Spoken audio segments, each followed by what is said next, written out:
All right, guys, the sound's on. Oh, the sound's on. Oh, Dr. D.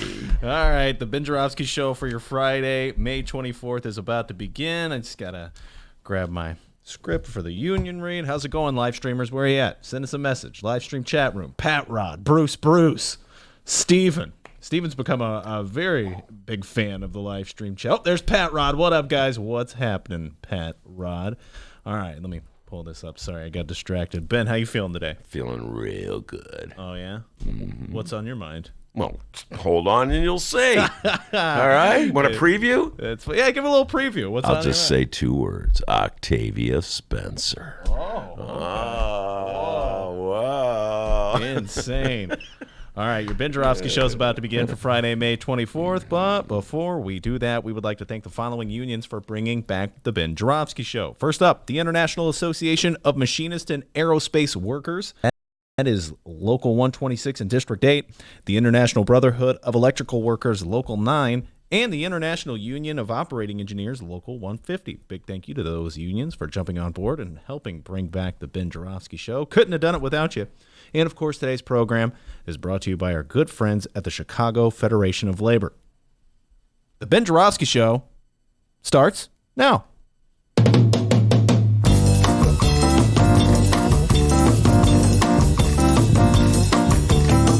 Thank goodness it is Friday, May 25th, 4th, and live from the Chicago Sun-Times Chicago Reader Studio on Racine Avenue, this is the Ben Joravsky Show.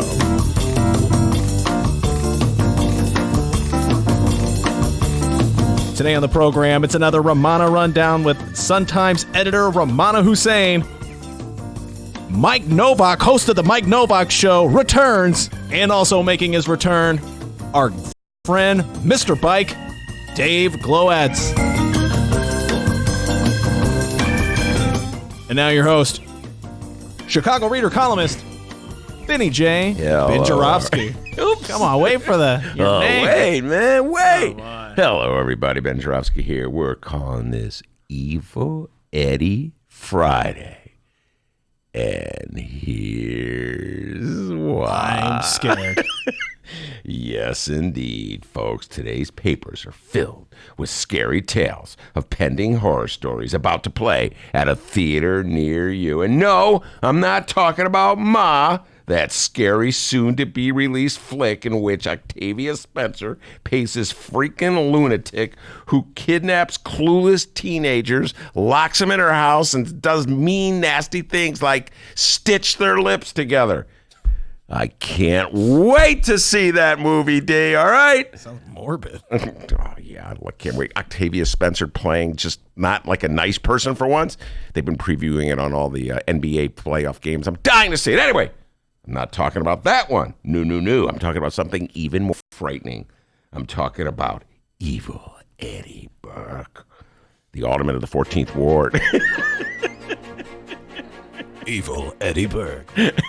Evil Eddie Burke, alderman of the 14th Ward, former powerhouse in the Chicago City Council, used to run the finance committee, oversee every single contract, every single TIF deal. With Mayor Rahm was his little creature that he controlled. Do this, do that. And Mayor Rahm, yes, sir.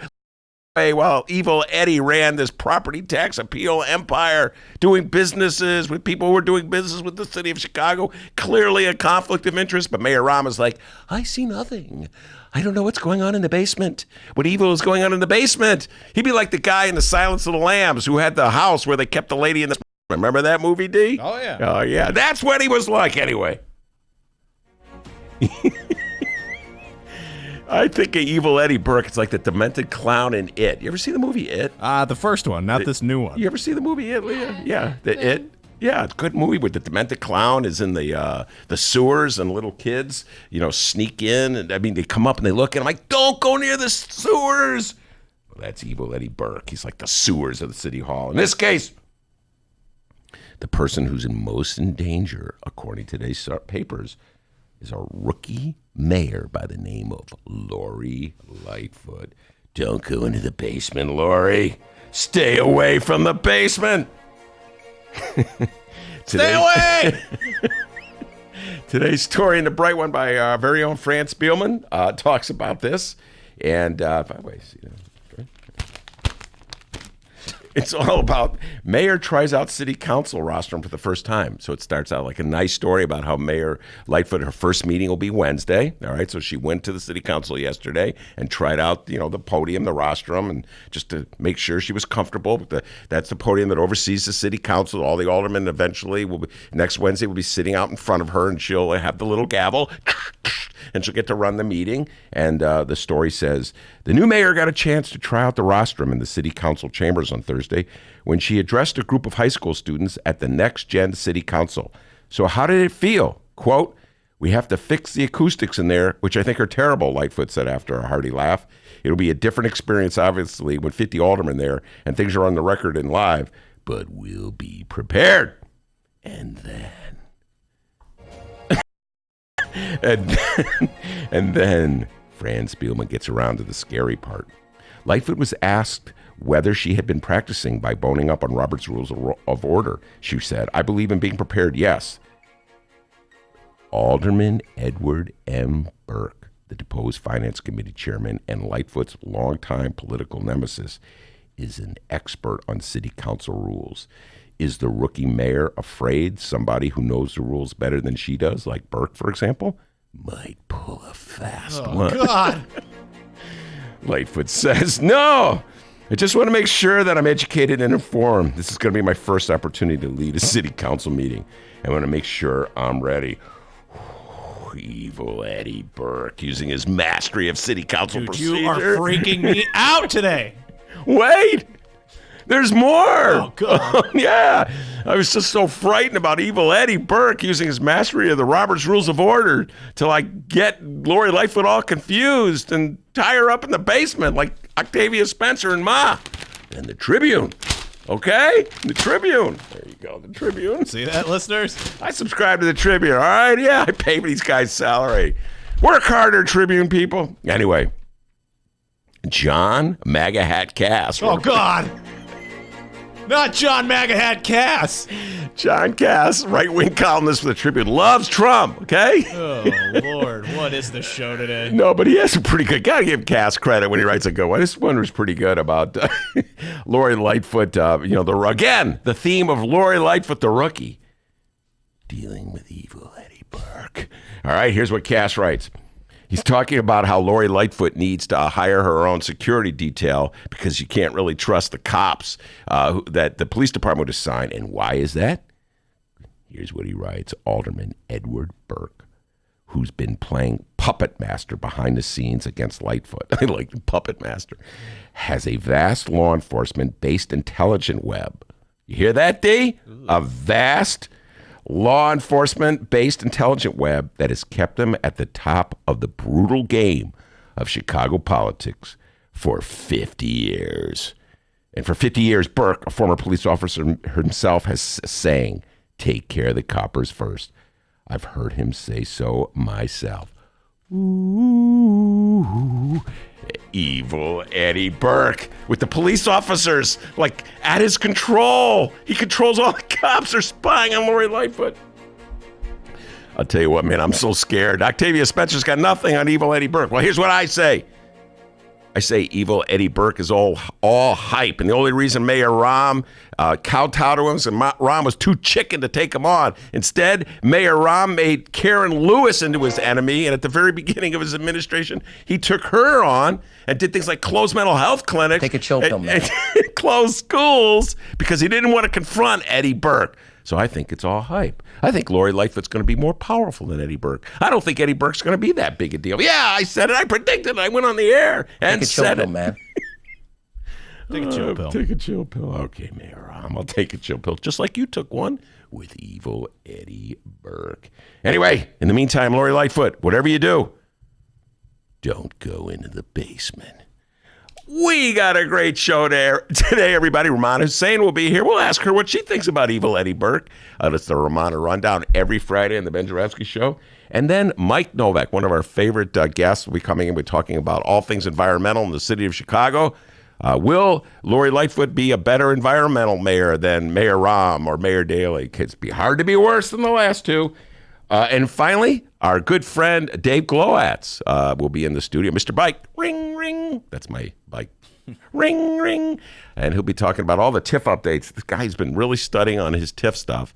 I've been writing one great article after another, seeing where our money's going to.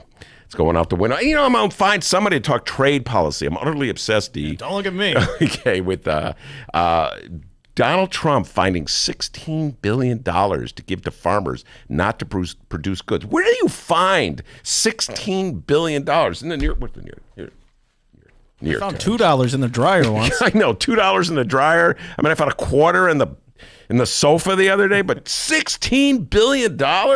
Just, he had a press conference yesterday. It kind of gets lost in the shuffle. Had these farmers behind him with like "Make Potatoes Great" hats. Again, did you see those hats? Oh, yeah. Make potatoes. That's like the best thing to come out of that press conference. And we got $16 billion. Where did you find $16 billion? Maybe Romana or Mike Novak or Dave Glowatz or any of our weekend guests can explain to me where they found $16 billion. Anyway, that's just many of the topics we'll be discussing. But before we get to that, the doctor with the news. Hey, guys, how's it going? I'm Dennis, not a doctor. It's the middle of the final day of the week. And before we do what we normally do at this time, find out what's happening in the national news, we got to talk about this weekend's Benny J bonus interviews. Ooh. Not one, not two, but three bonus interviews for you to download this weekend.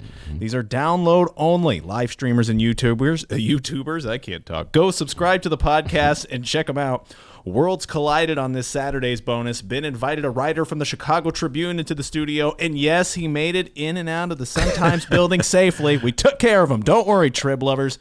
He's really tall. He's Tribune writer Eric Zorn. Ben, if you could, convince these listeners to download our Saturday Benny J bonus interview on Saturday. Eric Zorn's a great columnist, and but yeah, we had to sneak him in. He's really tall. He is about 6'7" or whatever he is, so we had to Marx disguise to get him past.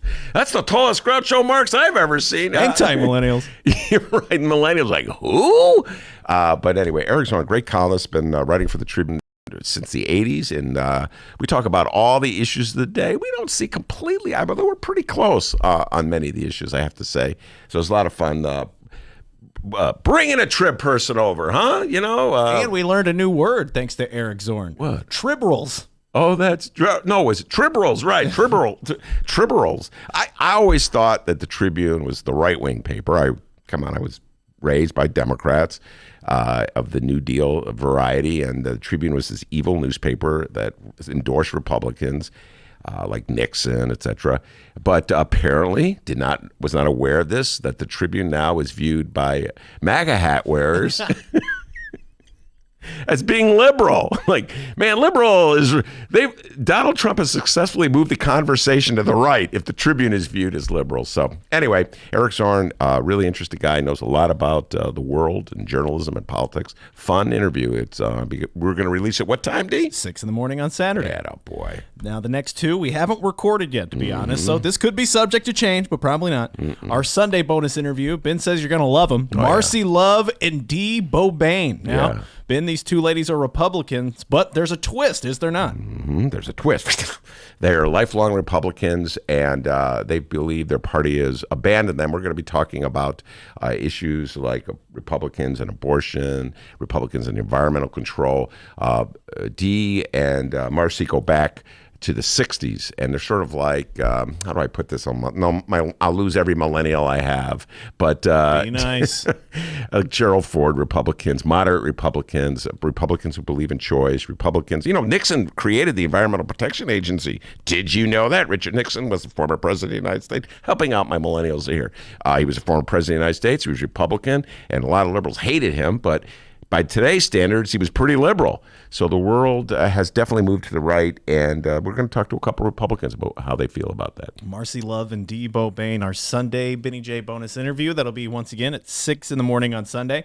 And Monday, this one comes out at 5 in the morning for everybody who maybe has to get up god-awfully early to go to work.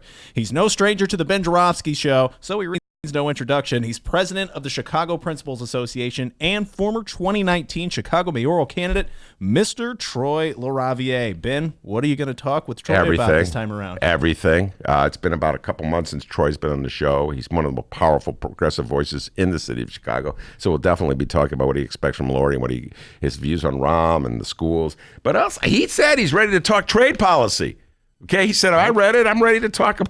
We're going to talk about how. Still don't understand this. Maybe some of my listeners of the right-wing persuasion can explain how Republicans who oppose absolutely any measure that would help somebody in, let's say, Chicago or the state of Illinois and a larger, can never have money for programs that help local, but suddenly can find $16 billion just under the table where all the libertarians hide out. $16 billion to pay farmers not to produce goods so that Trump can continue this insane trade war with China that nobody really understands why he's doing it in the first place. So maybe, Troy can give me some insights into that as well. By the way, Libertarian, the last one who hit under the table, you left your I Love Alex Jones bumper sticker behind. What are you doing? But it's this week's Benny J bonus interview. Saturday, Eric Zorn. Sunday, Love and Dee Bobain. And Monday, Bobian. And Monday, Troy LaRaviere. Download them at both Sun Times and Reader websites, chicago.suntimes.com/Joravsky, chicagoreader.com. The Ben Joravsky Show's at the top of the page, and wherever else you download your favorite podcast. Okay, let's do the national news. Crazy Nancy. I tell you what, I've been watching her, and I have been watching her for a long period of time. She's not the same person. She's lost it. Donald Trump took the bait. It's been a weird week for our president, okay? Oh, my God. Because Donald Troll, the trolliest troll in the troll wide world, Donald Trump. Wow. That was good. He kind of got his ass handed to him by Democratic House Speaker Nancy Pelosi. Oh, excuse me, Mr. President. Can you hold on to your ass for me real quick? Thank you.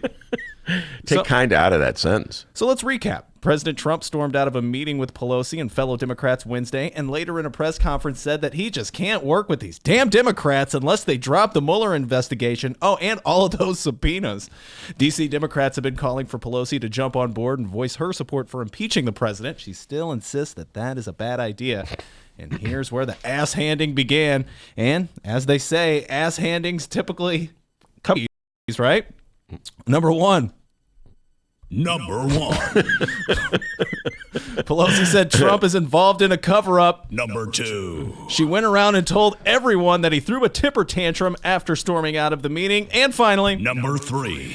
she said she's worried for Trump and that she prays for his well-being, his family, and hopes for an intervention. Yes, she trolled the troll, guys. Trump then responded during a press conference Thursday, first calling Pelosi Crazy Nancy. Believe me, that was enough to get Ben Joravsky upset. He was ready to fly down to D.C. to defend her right then and there. He loves Nancy Pelosi, guys, if you're new to the show, all right? But here's Donald Trump. Was extremely calm.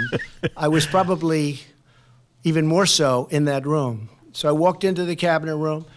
You had the group, Crying Chuck, Crazy Nancy. I tell you what, I've been watching her, and I have been watching her for a long period of time. Oh, God. She's not the same person. She's lost it. He's lost it, Ben. Oh, yeah. There's a guy to talk about losing it, Donald Trump.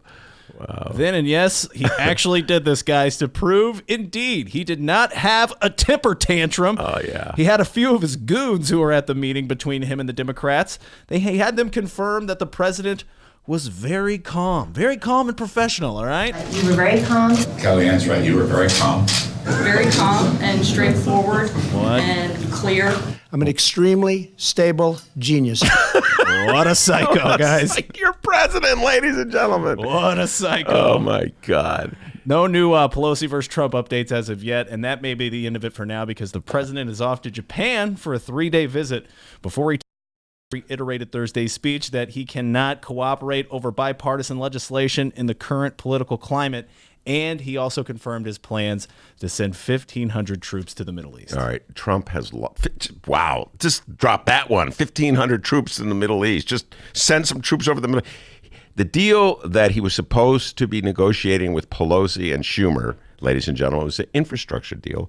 And rebuilding our crumbling roads and bridges is one of the few things that Democrats and Republicans, well, used to believe in, agree on, I should say, because everybody drives on a road, whether you're a Republican or a Democrat. Everybody has to drive across a bridge, whether you're a Republican or a Democrat. So it's a good idea to have bridges that don't collapse or roads that are not filled with potholes. You're crazy. You know, I know. It's so ludicrous. Wow, what an person I am. By the way, great column on this by Neil Steinberg in today's Sun-Times. Got to give a shout out to Neil. And because he tells it like it is on this column, pointing out the obvious, that this is just basic bread and butter stuff that responsible, and the bar is low when I say responsible leaders do, just to show the public that they can take care of the basics. Donald Trump is so freaking insane about the investigations into his criminal dealings, alleged criminal dealings, his collusion, alleged collusion, and his cover-ups, alleged cover-ups, that he's just willing to hold hostage the roads, the bridges, everything, and let it all fall apart and crumble. Meanwhile, it's got $16 billion. Would you explain that to me, D? Where do you find $16 billion to pay off farmers not to produce goods? Would you please explain that to me? You're from Alton? Oh, wait, Donald Trump has something to say. What's that, Donald? No collusion. Oh, okay. Just wanted to clear that up, I guess. It's just unbelievable. So anyway, he's so freaking upset. And there is something about Nancy Pelosi that triggers him. I'm not quite sure what it is. Perhaps it's the fact that she's a very powerful woman who doesn't do whatever he says. Apparently he's used to women just doing whatever he says. And so he just freaks out when she stands up to him and loses his control and his cool and says stupid things. But that was so classic to like defend himself. He drags out. Who were the people that he dragged that you just played those clips of? Was it Kelly one Conway? of them was Kellyanne Conway, Sarah Huckabee Sanders. I didn't know who the other No, they were douchebag was. Yeah, those are unbiased sources. Let's just bring out the people who owe their livelihoods to me to claim how rational and sane I am. And the question that everybody has is, why would any of you work for this lunatic? But anyway, so it's at one level it's kind of funny, D. On the other level, it's kind of sad because, guys, our roads, hello. They go, hello, can you fix the roads? No, he's off to Japan, huh? I bet he's going to find some money in the airplane. Oh, there's $16 billion. Man, to live like that guy, that'd be cool.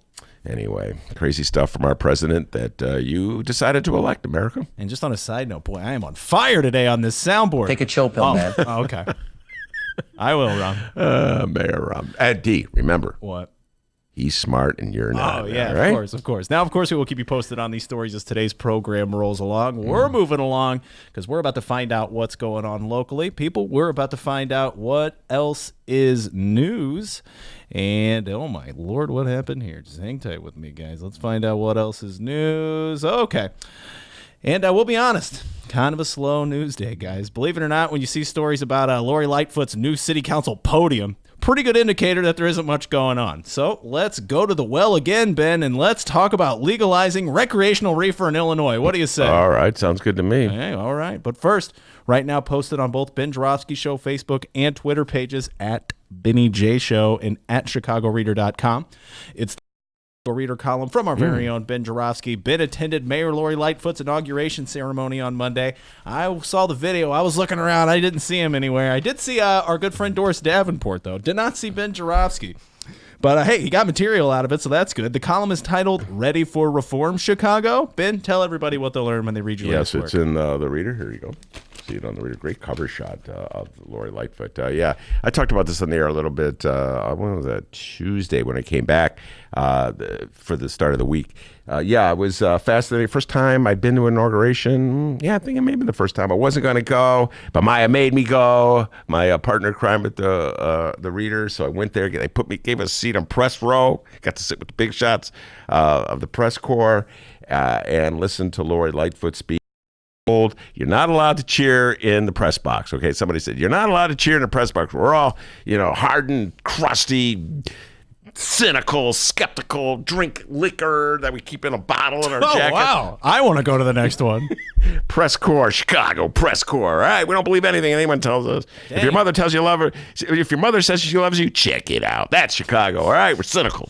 But I was cheering, man. I was like, yeah. Can't help myself, man. Lightfoot lover over here. I mean, maybe it's like many of our guests have said they are suffering from post-traumatic stress disorder from the Rom years because the guy was a freaking lunatic who thought it was a good idea to close mental health clinics in high crime areas. Here's a really good idea from our mayor. Anyway, so maybe I'm just getting over the Rom years, but I'm really welcoming the fact that we have a new mayor, Lori Lightfoot. And so she, as far as I'm concerned, she said all the right things. That moment where she pivoted and turned to the city council, I've talked about this many times. There was that moment where she turned to the city council and she sort of warned them that she was going to ride tough herd on them. She wasn't going to allow them to steal and cheat and lie, and et cetera, et cetera. It was a great dramatic moment. Lori Lightfoot's aides tell me it was unplanned. I'm doubtful about that. But anyway, the crowd loved it. I didn't love that part that much. You know what I'm saying? Like, I don't know, maybe I'm getting sentimental in my old age, but I don't hate aldermen the way Chicagoans seem to really dislike their all. I mean, it's clear, evil Eddie Burke. I mean, evil Eddie Burke is scary and frightening, and he's been living off the public dole forever with his property tax business that forces people feel compelled to hire him, although really I don't understand why anybody hires him. I mean, what's he going to do to you folks? He's not going to snatch away your TIF deal. Maybe they're worried about that. Well, based on that intro you gave out, what's on your mind? I'm frightened by all of them. Evil Ed. So there's Ed Burke. But don't go in the basement! Most...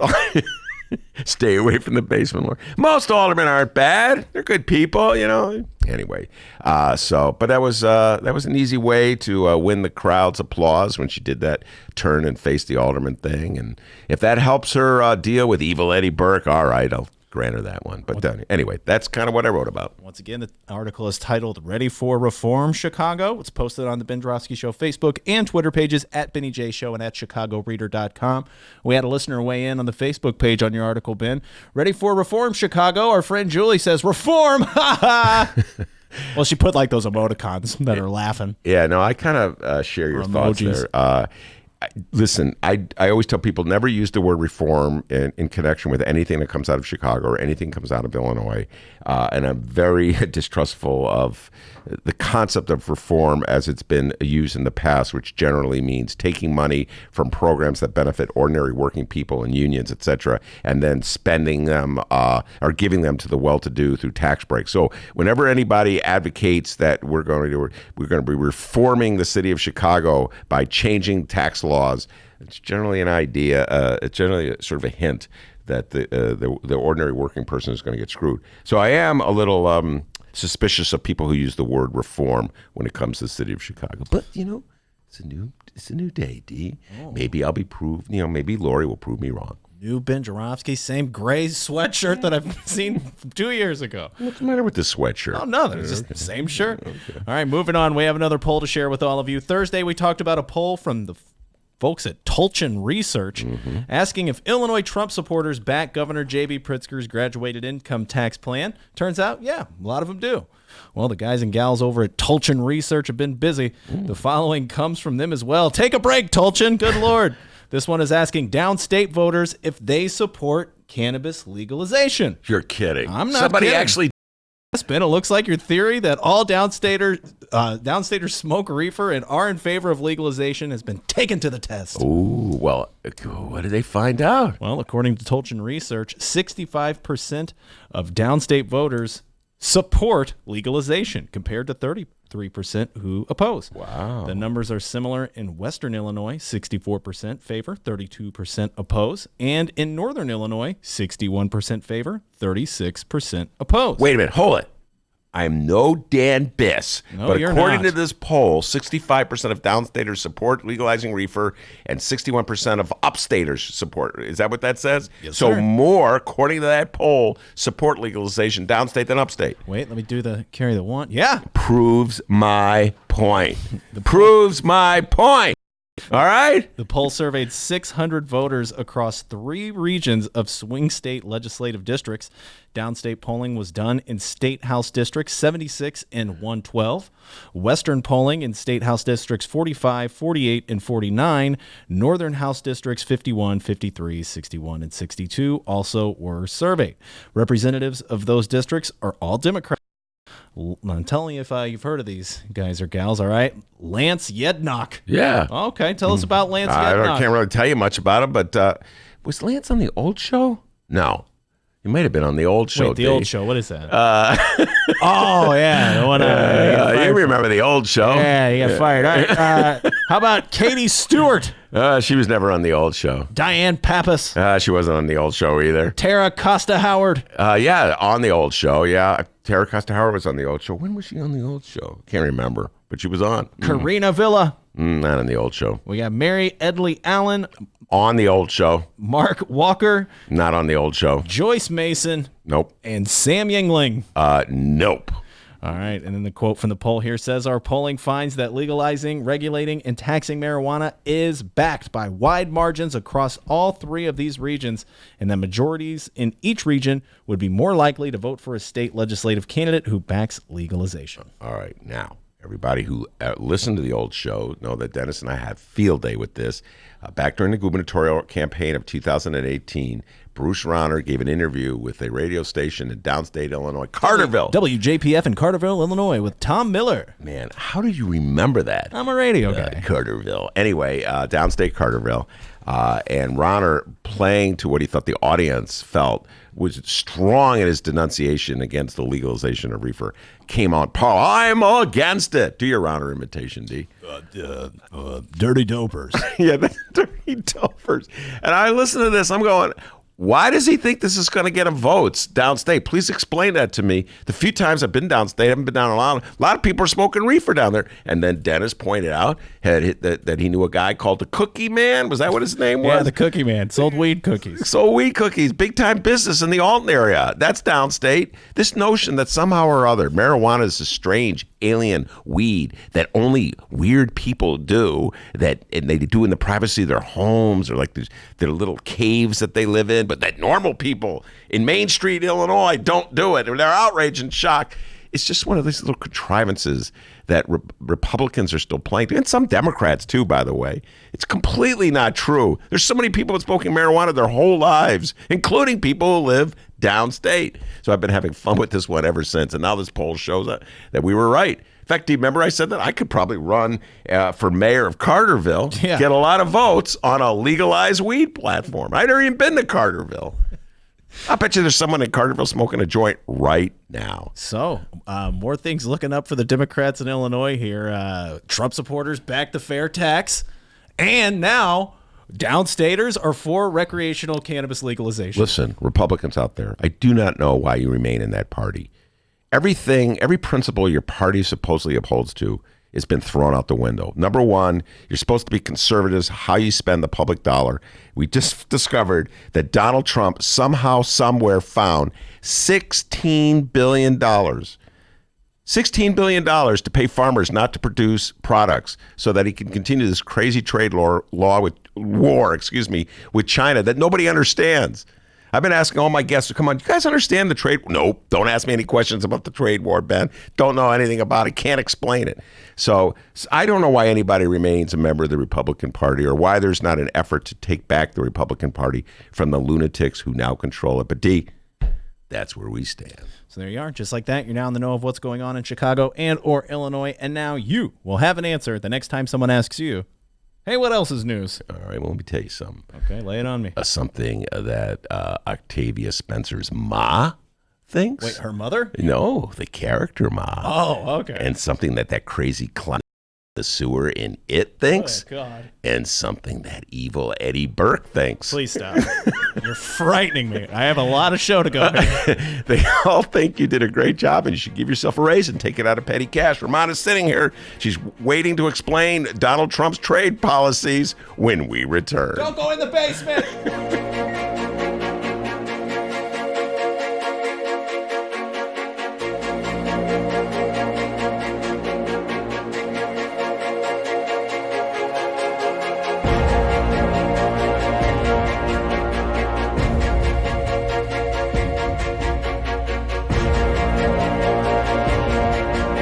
Read the Chicago Reader to get up to speed on what's what in Chicago.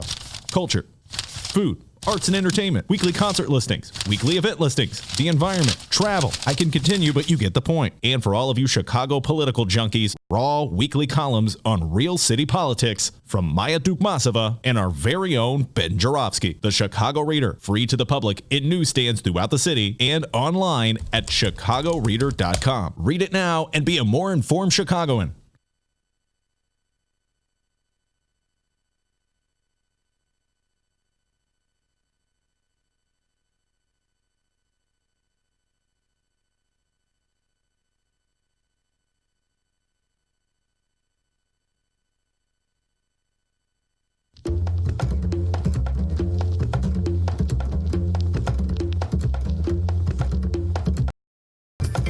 Hey there, producer Dennis here. Thanks for finding and listening to the brand new Ben Joravsky Show. All right, so here's how this works. The Ben Joravsky Show live streams on the Chicago Sun-Times YouTube channel Tuesday through Friday, 1 until 3 p.m. Once the show is over, you can listen to the replay on our YouTube channel, or we throw it online for you to download by 4 p.m. Where can you download the Ben Joravsky Show, you may be asking yourself? Well, you may be asking yourself a fantastic question. You can find previous Ben Joravsky shows and guest interviews through several outlets.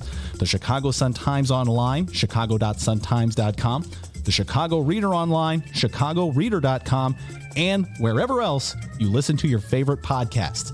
Apple Podcasts, Google Play, pick one. Just search for the Ben Joravsky Show. J-O-R-A, V as in victory, S-K-Y. So, let's recap.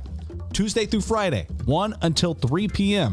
Live streamed on the Chicago Sun-Times YouTube channel and downloadable by 4 at chicago.suntimes.com, chicagoreader.com, and wherever else you listen to your favorite podcast. Yes, the Ben Joravsky Show is back.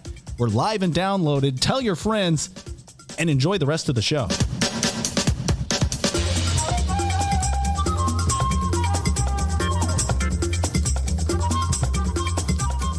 Hey, everybody, what you're about to hear are the piano stylings of Jeff Manuel. Man, listen to Jeff go. Jeff Manuel has been playing piano around Chicago for years.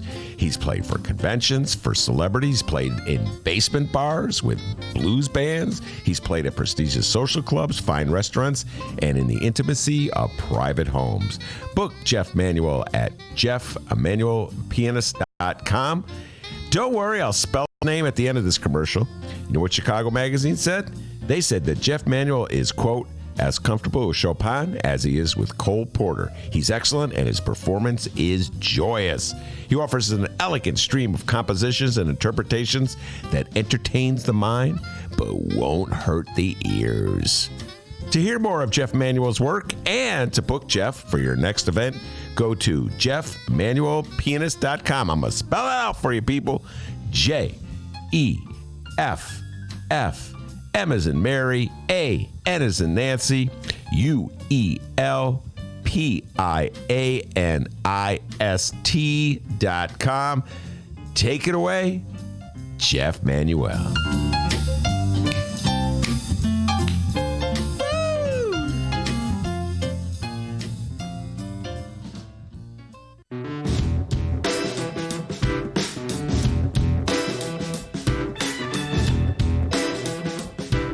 Commercial break over.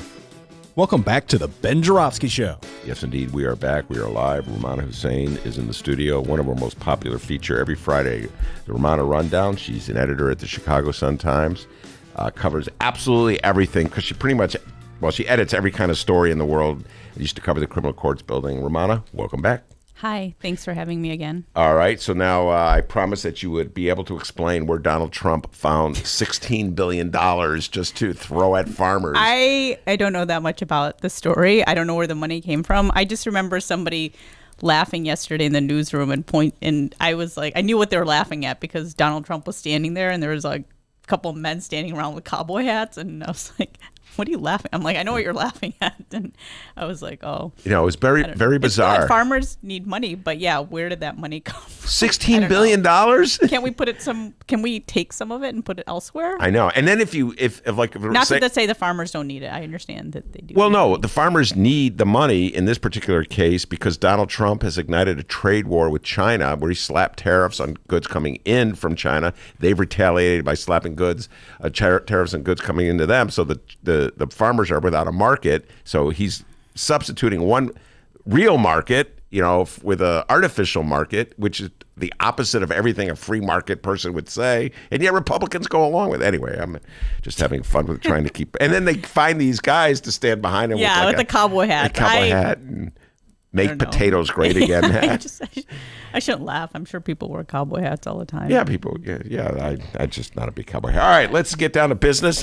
Speaking of which, yesterday I gave a huge shout out to the Sun-Times for their cockadoodle don't headline.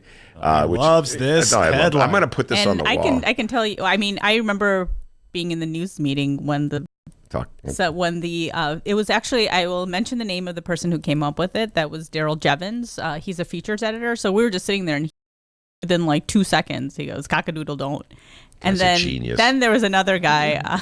Another guy had offered his take on what he thinks it should have been, and he said cock blocked. Oh, and I like that one too. But did you guys do vote on these things? No, sometimes people you think it would be certain people who'd come up with it. Like Daryl Jevons and this other person who came up with it. I'll mention his name. I'm sure he'll be okay with it. Brian Barker, who works on our layout desk. I mean, he's the one that came out with Burger Sting too. Okay, which is a very good one. Yeah, and a lot of people, do. Hot headline, man. Brian isn't on social media, so everybody was going on. I told him, I'm like, everybody's talking about your headline on Twitter. Wait, time out. He's not NOT on social media? No. Is he a millennial? He's a youngster. He's generation.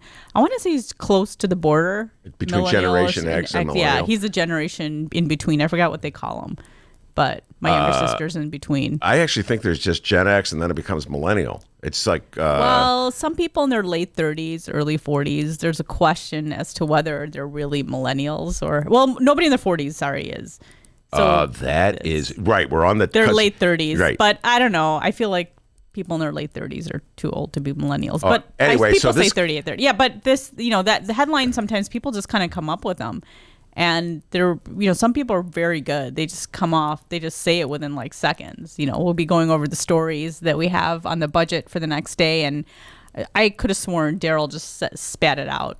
Well, it was hilarious. Of course, we're all like, oh, yeah, of course. I haven't got over, I got my paper, I got the coffee, I turned the page to the cock-a-doodle dog, and this picture of this random rooster, which is just, this is crazy. I'm yelling at my wife, Pam, look at this. This thing is really funny. She's trying to get to work. I am too busy. Anyway, so that's we do come up with. I mean, I'm not saying we because it's not necessarily me, but a lot of these individuals do come up with. My colleagues do come with headlines really quick. Yeah, and then so the follow up after urban farmers cry foul, Cook County. So you said it was. How is it spelled? Well, it's a misspelling, and I don't want to get anybody in trouble. But okay, the joke. It's about to happen. Listen, look, I'm the last guy. I can't spell. I'm dyslexic, so I'm always reversing Are things. You? Yeah, I've struggled with this issue my whole life. Yeah, I know. I keep it a secret. It's only my editors at the Reader. I'm constantly reversing letters, and I'm terrible with directions. Oh, there's definitely some stories I edit, and I've told people, I'm like, I think this person's dyslexic. But I'm just like, the way they're flipping things around, and I'm like. Well, it's really hard for me, like I'm doing directions. All right, I don't know if you have this struggle. So I always do this. So I'm going to go left. Ben, you mean right? Oh, yeah, right. It's like. Well, in kindergarten, I didn't know the difference between my right and left. So the teacher wrote R on my right hand and L on my left hand. That was in kindergarten, but you got over that by first grade. Yeah. But anyway, so after urban farmers cry foul, Cook County Board tables roosters ban. So the big story was yesterday was about a ban on roosters. Yeah, in unincorporated Cook County. In unincorporated. So cry foul would be FOUL, like you foul someone in a basketball game. And they spelled it FOWL. And that was probably done on purpose because of the topic. That was a joke, Ben. Yeah, that was a joke. A pun. Whatever, doesn't matter. I'm the only one who noticed it anyway. But it's a very funny lead. A proposed ban on roosters in unincorporated Cook County didn't fly. Oh, somebody's having fun. I thought it was a very funny. It was a very tongue-in-cheek, very full of puns story. All right, let's get more serious about journalism, the state of journalism. This is something that Mick Dumke and I, my dear friend and your husband, talk about endlessly. The state of journalism. We're not particularly optimistic about it right now. No. Especially in light of the fact that The Atlantic made Rahm Emanuel a contributing editor, and then he wrote this. He's been writing a series of editorials which are completely revisionistic, totally rewriting the history of how he ran the city of Chicago, and doing it with this imperious, arrogant style, as though he is smarter than everybody else in the whole freaking universe, and he knows all the solutions to everything. And they have only listened to him, we would get things right, even though what he's saying completely contradicts the things that he did. So it requires people to be stupid, Romana, to buy it. That's my take on it. So are you as... I think a lot of people are just really upset that he is now a contributing editor. Maybe it was mostly journalists who were upset and a lot of activists from what I saw on Twitter. I mean, people were just talking about it left and right. It was, I think it was trending on Twitter. He's also, I think, isn't he like a analyst for ABC? Yeah. Political analyst for ABC. I don't know. I think it's emblematic. Is that the correct word of what journalism has become today? I think anybody can kind of become a journalist. if you, I don't know, I've seen it, sadly, I've watched so many people who are talented lose their jobs, and I've seen a lot of people work as journalists who really have no business being journalists, and it's kind of sad, the way people kind of think who or what a journalist should be. Some people just have a lot of Twitter followers, and management in different journalism departments think, oh, they must be a great journalist, and that's not necessarily true. I think journalism, it requires a lot of work, and it requires a lot of grunt work. And, if you have name recognition in some sort of way, whether it's social media or in politics or you're just famous, I mean, you can become a journalist. I mean, it's just also similar to how anybody famous can get a book deal. They might not necessarily be the best writer in the world, but because of who they are, people are like, oh, everybody's going to read. And I don't know, I was born in Chicago, raised in, the northern suburbs. So I've lived, partially in different parts of the country, but like not for very long. I'm pretty much a lifelong Chicago area person. So I don't know how popular he is outside of Chicago, but it seems like these news organizations, like nobody in Chicago would hire him as a contributing editor. Yeah. I would think, and I'm not saying that, he doesn't have any, I'm sure he has talents and skills. I don't think he's the smartest person in the room, but I guess he's smart to some extent. But, I think it's just, the way that he's able to go and write things like the way he wants it. I mean, I think the latest story that he did kind of made a lot of people angry because he's talking about the elite. Mm-hmm. Oh, yeah, that's the story where he chides the elites. Yeah. Yeah, and he's just talking, and I was just kind of laughing when I read it because he said stuff like, well, the middle class is like Cinderella, and the elite, they're like the evil stepsisters, except in this story they get to marry the prince. I guess he started talking about the college scandal and a lot of other different headlines in the news, and it's just interesting. I mean, he would be considered elite in my book. I mean, even I don't think I was raised in a I know people have arguments about what middle class is. I probably was raised in a home that was more upper middle class than middle class. So it's just kind of funny for him to take on the role of middle class when he's considered the elite. The elite, the mayor 1% is the nickname he earned. Yeah. And we had Linda Lutton, the journalist from WBEZ, on a real journalist, real I know journalist. She's a real journalist. An outstanding journalist. She came on and she did one of our bonus interviews, and she was talking about a story she had done about the fact that middle class people were being priced out of Chicago, that the city of Chicago, that we're becoming a city more of extremes, really wealthy people and really poor people, and there's fewer middle class people. And she was using the conventional definition by income of middle class, and it's just so ironic that the mayor who ran the city at a time when this demographic change was occurring would suddenly feel like he has the freedom to speak up for the forgotten middle class. Yeah. And that's what I'm saying. That's why I think people feel like he's really arrogant in that sense. And now he's a contributing editor going to be talking about Chicago, right? He's probably going to be mentioning the city, and people feel like he's just going to be kind of editorializing or just changing history and I don't know if he's going to change history, but just kind of write a lot of these things from his viewpoint or his vantage point, and he might not necessarily get all the angles correct. I guess maybe I'm being unfair to TV news, Romano, when I say this. When I see that ABC hires him to be an on-the-air personality, I'm not really critical. What do you expect? He's a personality. He's a celebrity. People know who he is. So that could drive ratings. I'm more upset with the Atlantic. Because you think print. I know. Maybe I'm wrong. You know what? These days, print really. You're right. I'm just saying I think the standards have gotten down in print too. Yeah. I'm just saying, as someone who's been in the business, and I don't think I'm like the best journalist in the world, but when I saw a lot of journalists who put in years and years and are really talented. They got laid off. I mean, when I was on the editorial board at the Sun-Times, I was on it for a few months. I was on there for a trial basis, and I wanted to go back to reporting. They totally got rid of the entire editorial board, and there was a lot of talented writers on there. So, talented writers and thinkers to reporters, yeah. And so, I mean, I feel like and I don't know, you look at the people around in Chicago, there's still a lot of talented writers out there, but I think the standards have definitely changed and what you're trying to get. I mean, I know a lot of people everybody's talking about branding, like that's taken over what actual journalism is. I think people, I sound like an old person because I look at some of some of the younger journalists we have are like really talented. I've seen some young journalists, they just want to be stars overnight. They don't want to put in the grunt work. And I think this having your face out there, which is important. I understand branding's different and I understand journalism changing. And I think Twitter's great actually for getting a lot of the voice of people who usually are not heard out there.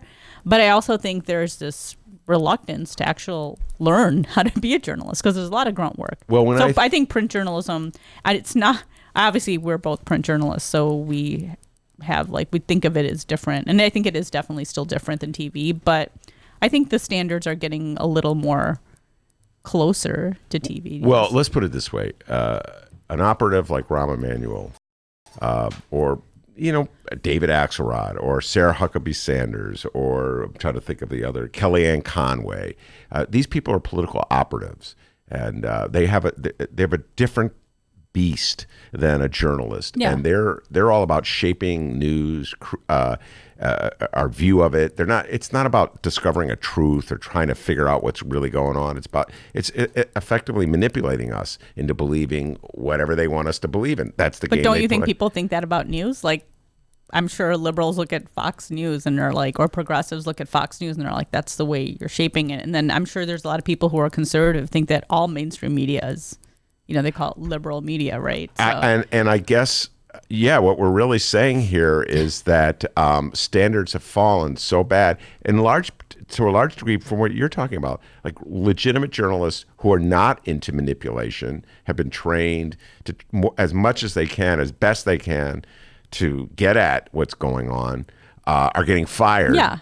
It's kind of like season 5 of The Wire. I mean, season 5, yeah. It's just season 5, going back in time there. Well, no, I'm just saying because I mean, it's been 11 years, but I've seen so many people get laid off at the Sun-Times, and they were people that I was reading when I was a younger teenager. I was a teenager or in college, and it was. I mean, a lot of us felt survivor's guilt because I was like, "What am I still doing here?" And I'm watching this veteran, either have to forced to take a buyout or be forced out or take just basically laid off. So it's a shame what's happened to journalism. I still believe in it. I still believe there's a lot of good journalists out there, and I still think it's there. But I think because the way things are changing, print subscriptions, we're all about being online and making sure we get a lot of hits. It's like some of the attitudes are changing a little, and I just hope the essence of journalism always stays there. I think there's always going to be people like that. Well, all right. Now, speaking of journalism, what's practiced, today's Sun-Times and the Tribune as well, filled with horrible crime stories. You covered the criminal courts building. I don't know how you did it. For how many years did you do it? I did it for almost 10 years. I did it from 2008 to 2017, I think. Yeah. All right. In your opinion, when you were covering these stories, and they continue today, I don't know if you edited them, but there's stories about horrific murders. Yes. Carjacking. Here's the carjacking story.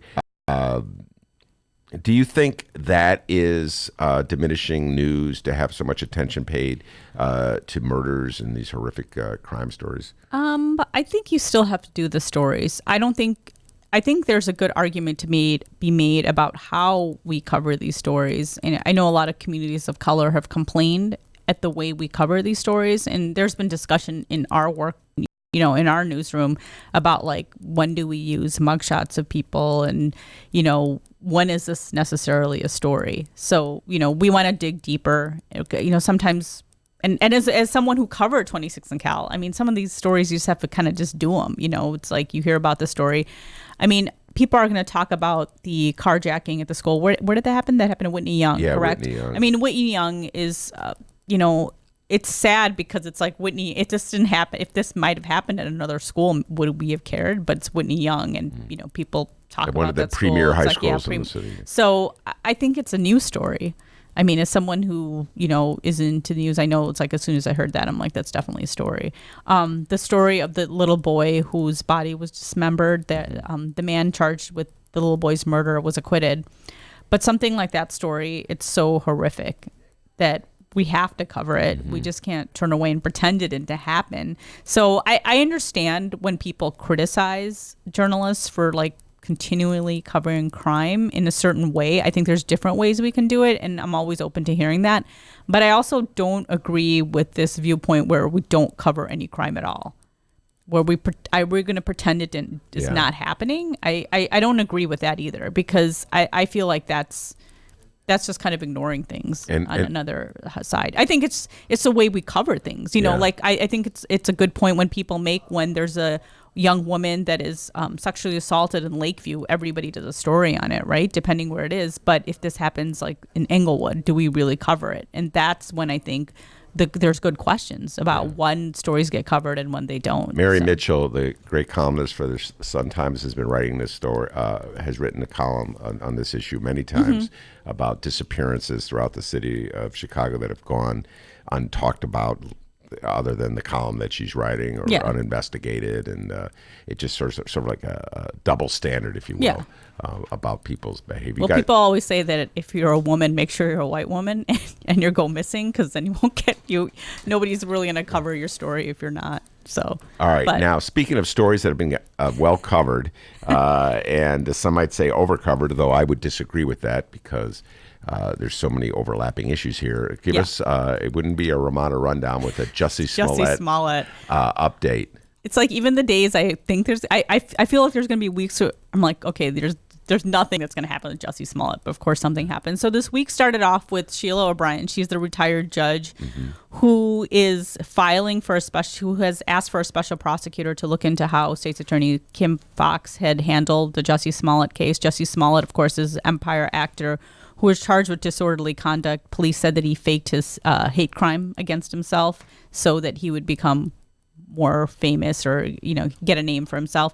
So anyway, she had filed this motion. There was a hearing last week, and this judge basically, the week started off, this is the first Jussie Smollett story that I edited, and she was against everything the judge said, so she just filed additional motions.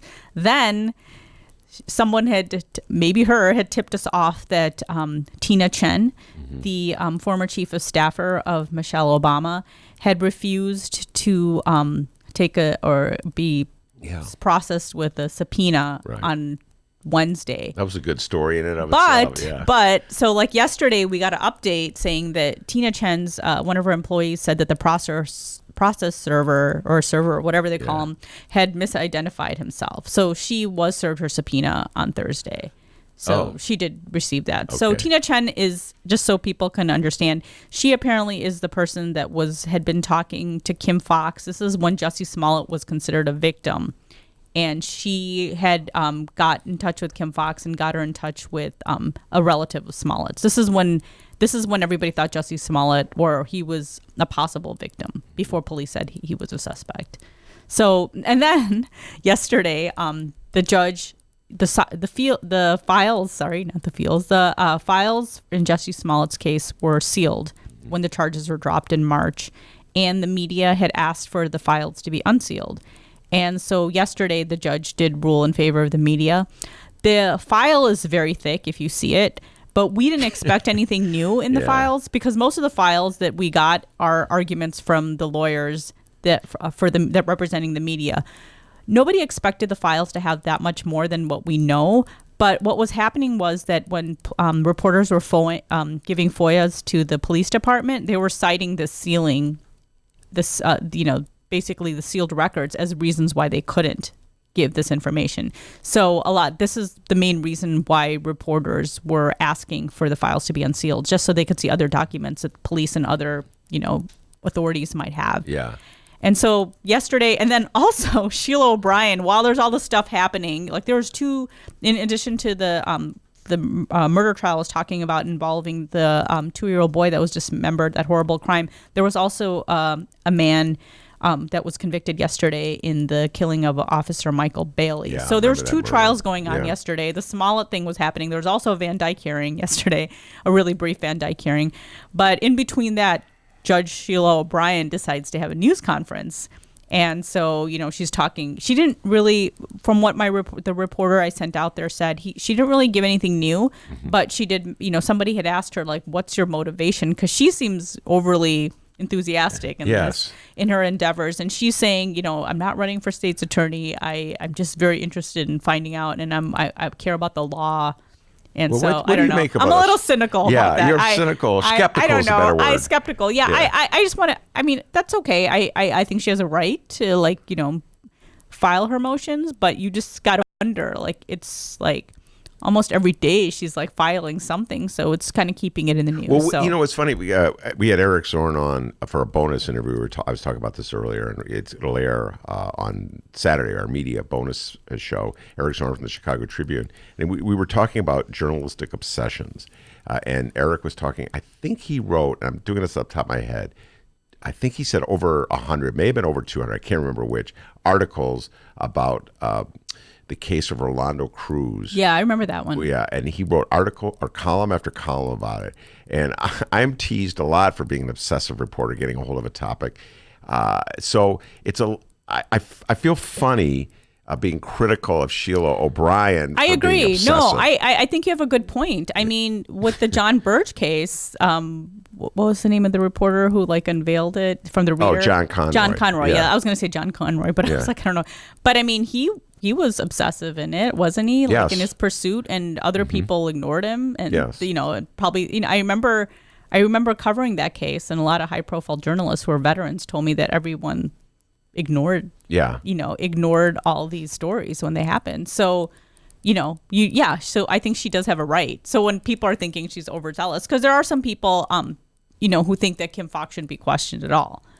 I mean, there's Do you subscribe to that notion? No, I think she should be questioned. I said, a lot of these people are obviously fans of Kim Foxx, and she's done a lot of, they say she's brought reform into the criminal justice system. That's fine.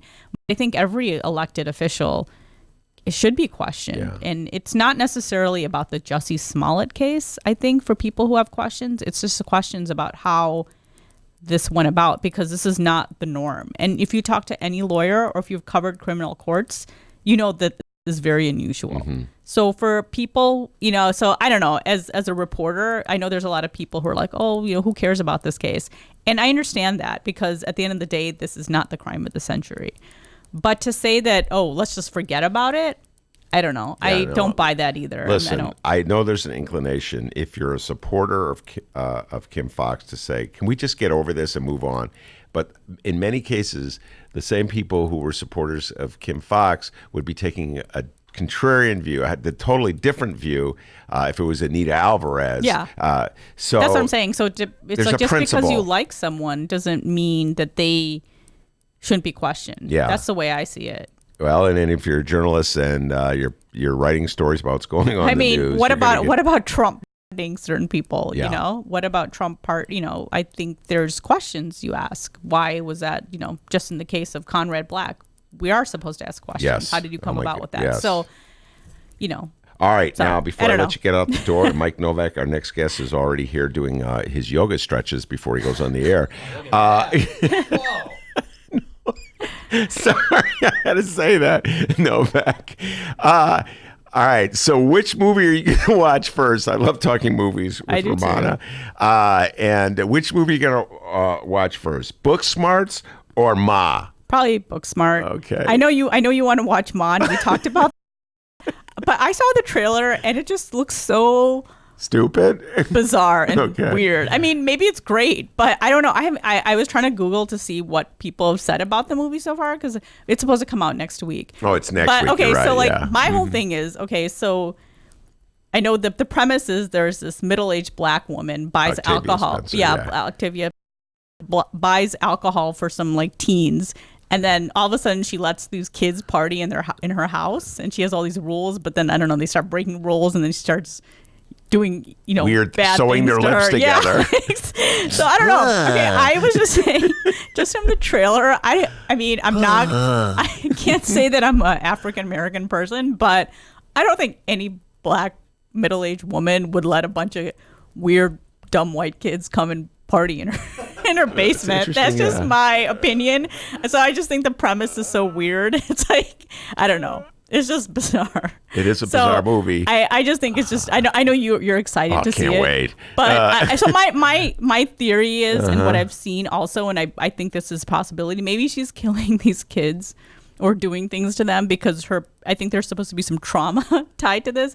So maybe maybe her maybe these kids' parents were mean to her in high school or racist. Could be. So I'm thinking maybe it's a smart comedy, but I just looking at from the. Like at a surface level, it just made me crack up because I was like, all right, so it's not in your top of your list. no, but there's a couple summer movies I want to see. Did you hear about Yesterday? Yeah, that's Dennis's favorite movie. Can't wait to see Yesterday. No, he was teasing me. Do you want to see that movie, Yesterday? Oh, I want to see a movie because there's a South Asian that lead in it. Beatles movie? Yeah, Yeah. he's like, he can't stand I the love the Beatles. Beatles. Yeah, I love the Beatles I like too. the Beatles. I just think the premise is. And then there's another one called Blinded. They're both Blinded by the Light. It's a movie about. It's actually based on a memoir of Lori this guy. Lightfoot? No. It's about this. It's actually based on this. So it's also a South Asian lead in this movie, but it's made by the woman who made Bend It Like Beckham. But it's based on this guy's memoir who grew up Pakistani Muslim in the 80s, and he talks about how Bruce Springsteen helped him come, deal with life and I think I saw the preview for that. So those two movies kind of sound fun, and I actually happen to be a Beatles fan, and I like Springsteen, so. Huge Beatle fan, huge Springsteen fan, and we learned this about a month ago. Loves Bob Seger. Romano Hussein, okay? She loves classic rock, all right? I do like classic rock, but not just classic rock. No, but I want to see, I saw that, the preview for yesterday. There's a lot, it's been kind of like a rough a patch for me with movies. I haven't been a lot of good movies. You know what? There's usually the way they do it, the summer movies are for popcorn movies and feel-good movies, and then the fall is when all the critically acclaimed movies come out. But I like the popcorn movies. I like some of them. I'm looking forward to Booksmart. Looking forward to see Booksmart. Well, that's different. If it's a smart popcorn movie, I like it, but I don't want to watch a dumb popcorn movie that has nothing to say. And no, but I'm looking forward to Booksmart, and I'm very much looking forward to Ma. You have to tell me what you think about Ma. I will. I don't think it's going to be. No, it's not Get next Out. week. I don't think it's going to be Get Out. No, it's not going to be Get Out. It's not going to be Us. But I definitely think it has the potential to be a good Chucky movie. You ever watch Chucky movies? I don't know if you know, but they're redoing Chucky. Oh, there we go. I can't wait. I was telling I have a younger sister who loved Chucky when she was little, and I told her, I'm like, they're making a new one. And Chucky was based in Chicago because my sister used to watch. The original Chucky was based in Chicago. No, they can't have enough Chucky movies as far as I'm concerned. All right, Romano Hussein, so much fun talking to her. One of these days, we'll get those Romano Rundown t-shirts. I know, I'm working on it. All right, we got the Tom McNamee hats, right? Sold out. Sold out of the McNamee hat. All right, Romano, have a great weekend and have fun at the movies. I'll see you next week, Thanks, all right? bye. Mike Novak has finished his yoga exercise. He's ready to come on. We'll bring him on when we return.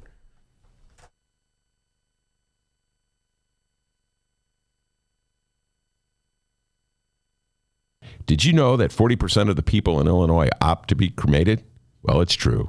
And Chicagoland Cremation Options honors their wishes by providing cremation services directly to the general public. Chicagoland Cremation Options provides an affordable, ethical, and easy cremation arrangement, whether in person or online. Save thousands and streamline the process by going directly to Chicagoland Cremation Options. It's a family-owned business operated by my good friend, Douglas Klein. Here's how you reach them. ChicagolandCremationOptions.com. One more time. ChicagolandCremationOptions.com. It's Chicagoland's adult entertainment playground. It's the world-famous Admiral Theater, 3940 West Lawrence Avenue. The Admiral is homegrown from Chicago, and it's the most conveniently located club in all of the city. 15 minutes from the O'Hare Airport in downtown Chicago Loop. Best strip club, the Admiral has showgirls galore and a variety of adult entertainment shows. The world-famous Admiral Theater, open every day from 7 p.m. to 6 a.m., 3940 West Lawrence Avenue. For events, showtime, and other information, visit AdmiralX.com. Must be 18 years of age or older to enter.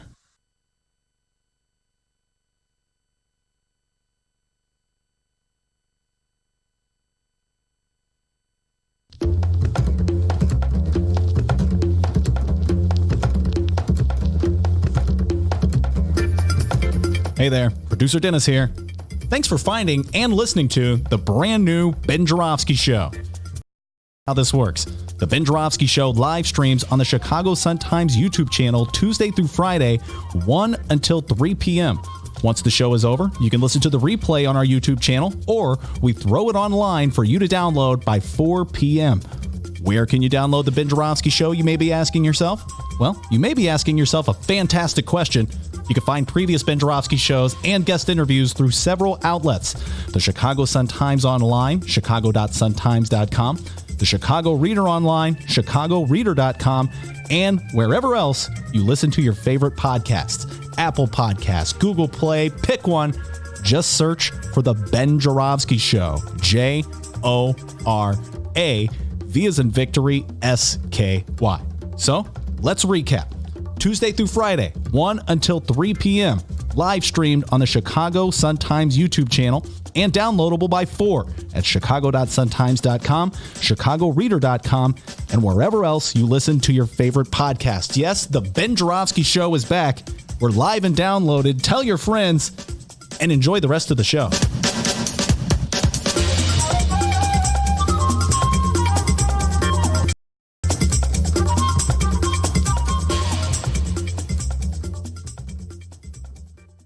All right, everybody. Hour number 2 of your Ben Joravsky Show is just moments away. Novak, knock it off with the yoga. But before we get into that, we would like to thank the following unions for bringing back the Ben Joravsky Show. No singing. No, that's my home. The International Association of Machinists and Aerospace Workers, Local 126 and District 8, thank you. The International Brotherhood of Electrical Workers, Local 9, thank you. And the International Union of Operating Engineers, Local 150. A giant thank you to all of those unions for jumping on board and bringing back the Ben Joravsky Show. And, of course, today's program is brought to you by our good friends at the Chicago Federation of Labor. Hour number 2, let's go.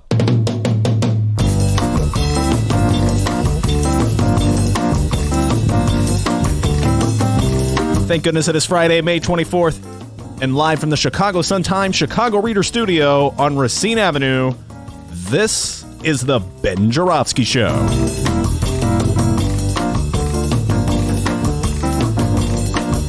In this hour of the program, our good friend Mike Novak returns, and also making his return, and he better bring that bell, Mr. Bike, Dave Glowatz.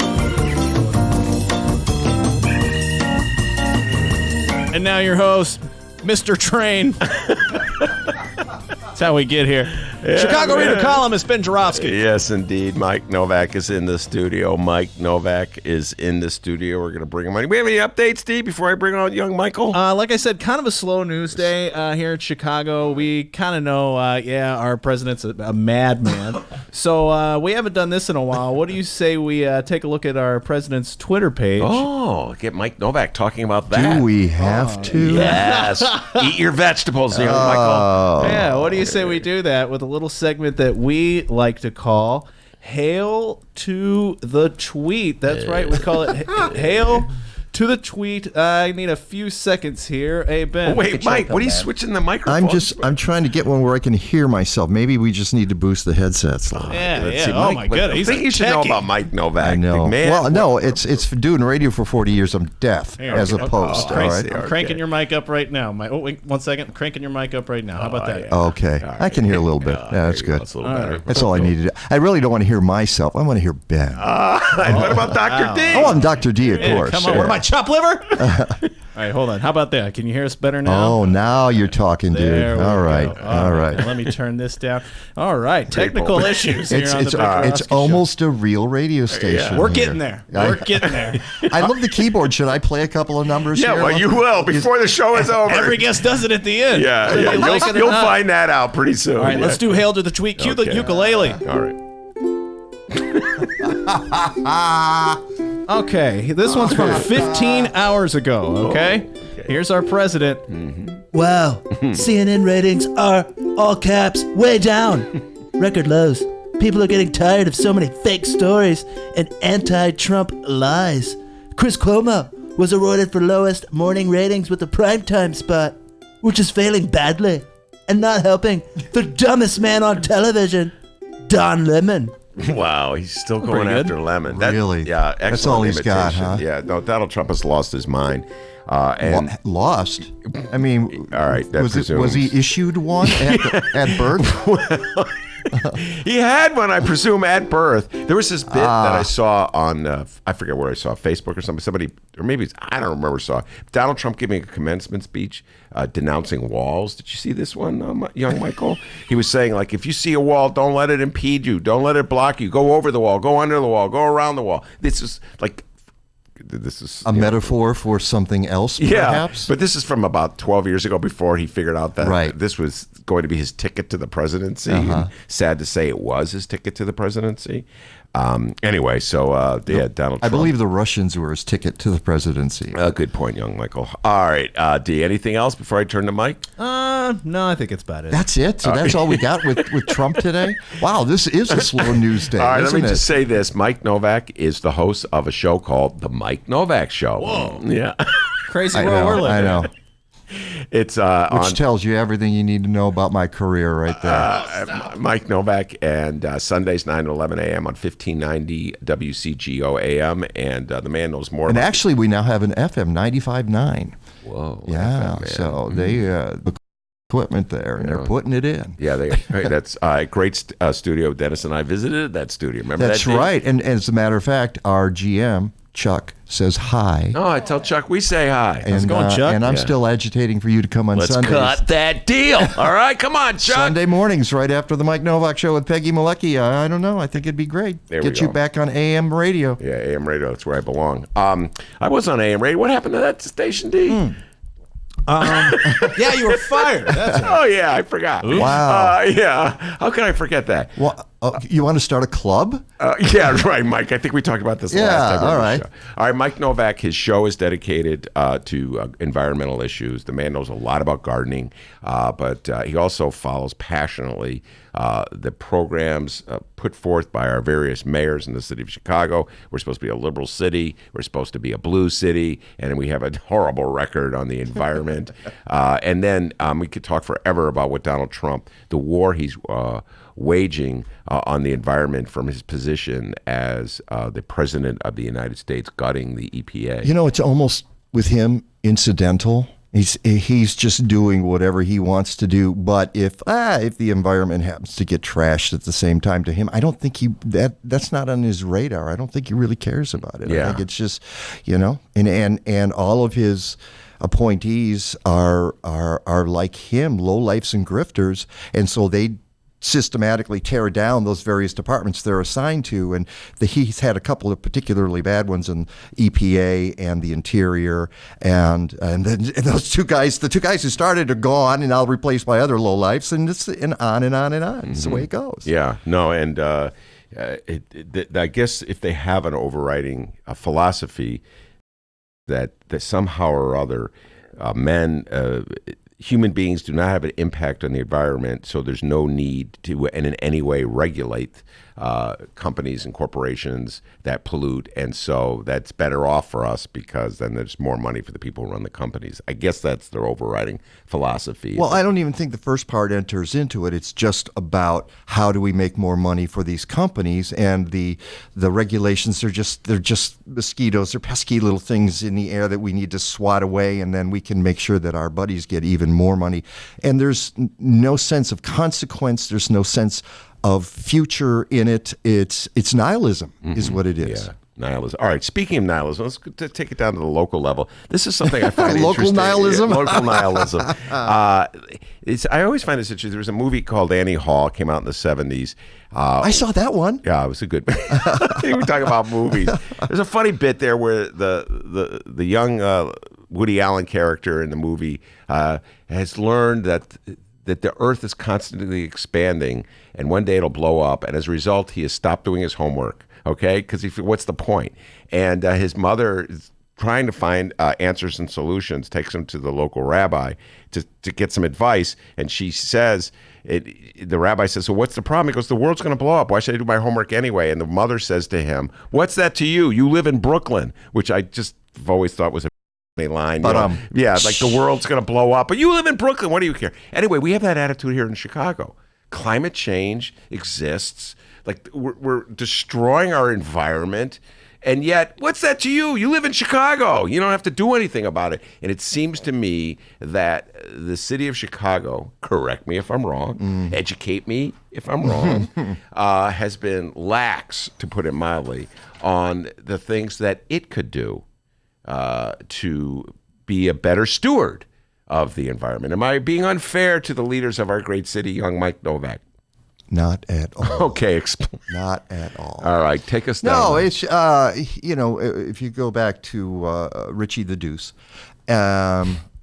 which, and I'm the only person. I have a contract. I can say that now. Our second mayor, Daley, Richard M. Daley, he had some kind of sense of prettiness, I guess, and the idea that he planted lots of flowers and trees was probably more ornamental than substantive, but in the end it ended up being substantive because trees are really important for mitigating climate change. And so that happened. We got a lot of trees planted in the city of Chicago. Otherwise, I'm not exactly sure where his legacy is in terms of environmentalism, just as I'm not sure where Rahm Emanuel's is. Rahm did retrofitting, which is really, really important to get the older buildings more energy efficient. And what's that mean, retrofitting? So well, it's more efficient heating, lighting, thermal panes, that kind of thing that reduce your energy consumption in a building. And the other thing that happened during Daley's administration that was very good was construction and demolition recycling, which was an ordinance that was passed, and it's been very, very successful. So there you have it. There are some things, even by accident, you're going to do something good for the environment. Yeah. But I'm looking here. I did a talk the other night. Okay. So I was the group in Lincoln Park asked me to do a talk about recycling, and I was looking up some stuff, and I went to the city of Chicago's website about recycling, and basically it's interesting because I think in the middle of 2008, all of the employees ran screaming out of the building, and they just, it's like the Flying Dutchman ship where they're still like yeah. Dinner's still warm. Yeah. And you can say the same thing about the website. It's like it got left in place. There are no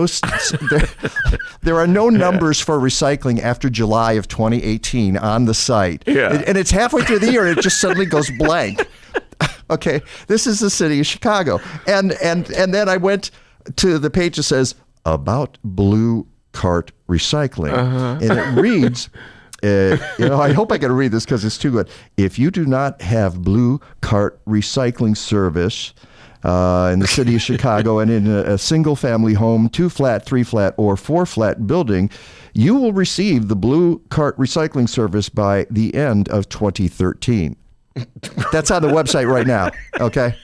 It's on the website Mayor right now. Up to date. Oh, good God. And that says everything you need to know about recycling in Chicago. In other words, they don't care. They don't care. There has been no political will for this for 25 years. I'm sorry, it's not funny because the world as we know it is dying. The polar caps are melting, and water is overcoming Miami. It's flooding it. But the city of Chicago, hey, by 2013. Well, and that's part of the problem, too, as you mentioned, because, hey, you live in Chicago. You don't have to worry about it. Your oceans are not going to flood. You're not, your state isn't going to sink into the Atlantic or the Gulf of Mexico. The problem is there are other things. We actually do have, I think I just read recently, more flooding in non-floodplain zones than anywhere in the country. Okay, let me just say this about that briefly. In Florida, and I don't live there. I don't know if I've ever been to Florida. I think I must have been. Yeah, I was in Florida once. I had to think about it. I'm like that about Florida. I've been there once, and it was to Disney World. And my description of Disney World is menacing whimsicality. That's kind of it's whole a frightening, scary thing. Right, exactly. It's supposed to be funny. Yeah. So the water's coming over and flooding parts of southern Florida, and yet they continually elect right-wing conservatives. So even the premise that you were going at, well, there's not an immediacy in the city of Chicago because we're not being threatened right now at this moment by symptoms of global change. But even although if we Florida, are, all you have to do is look at this spring and the rainfall we've had. We had rain this morning. This is a classic evidence of climate change in the Midwest. In other parts of the country, you'll start to get drought and warming temperatures. Here, we're getting warming temperatures, but more important is the rainfall. The models all point to this, and guess what? We're getting it. And what's it doing? It is killing the farmers. It is killing our farmers. Who a friend of mine wrote to me recently about somewhere around 20% of the crop is in Illinois. And if you look at Iowa and Nebraska and some of those other places, those guys, they don't know what to do. And they're going to get put out of business, and then suddenly, I don't know who's going to, the big company's going to swoop in and buy up that land. Wait, now explain the heavy rainfall and climate change in the Midwest. Well, we are just, those are I'm not a scientist. I just play one on the radio. Yeah. But the conditions that produce climate change produce different kinds of conditions in various parts of the world. So again, our Southwest gets more drought and extended drought, but here in the Midwest, those situations set up these fronts, and they set up these stalled areas where we have excessive rainfall, and it is getting more and more. And my climate guy is Rick DeMaio, meteorologist who's been in Chicago for many years, and he comes on my radio show every Sunday, and he gives a climate report, and he says, okay, here we go. We've seen this before. We've predicted this will happen, and now it's happening. So you just can't say, no, we're not getting any of that here, because we are. And people are paying a price for it. And he's one of the people who always talks about the everyday impacts. He's really good at this because he teaches at Loyola and he teaches various other places. And Rick is really good at saying, yeah, this is the weather, but it's not somewhere out there. It affects average human beings. It affects normal human beings, and it changes their lives. Yeah. And he's always good at really pointing that out. And one of the ways it changes lives is in the farm community. Yeah, no, absolutely. And well, I will now avoid giving you the question I've asked everybody else is, like, where did they find the $16 billion to pay off farmers? This is interesting. And to fight a war with China on tariffs, Donald Trump suddenly found $16 billion to pay off farmers not to produce crops for the market. And yet, if you were to say to Donald Trump, President Trump, there's some environmental regulations that you might want to think of imposing to eradicate or lessen the impact of a constant raining on Midwestern farmers, he would say, you're terrible. That's destroying the economy. So, it is a certain amount of insanity, Mike Novak, at rule here in our government, our national government. Let's take it again to the local. Can I point out one thing here? I knew I'd received this from a friend of mine, Pat Skatch, who is involved with weather, and he does a lot of statistics. He was at College of DuPage, and he says, I spoke with my farmer friend in Kankakee and Livingston counties today. He has only 60 acres planted out of 5,000.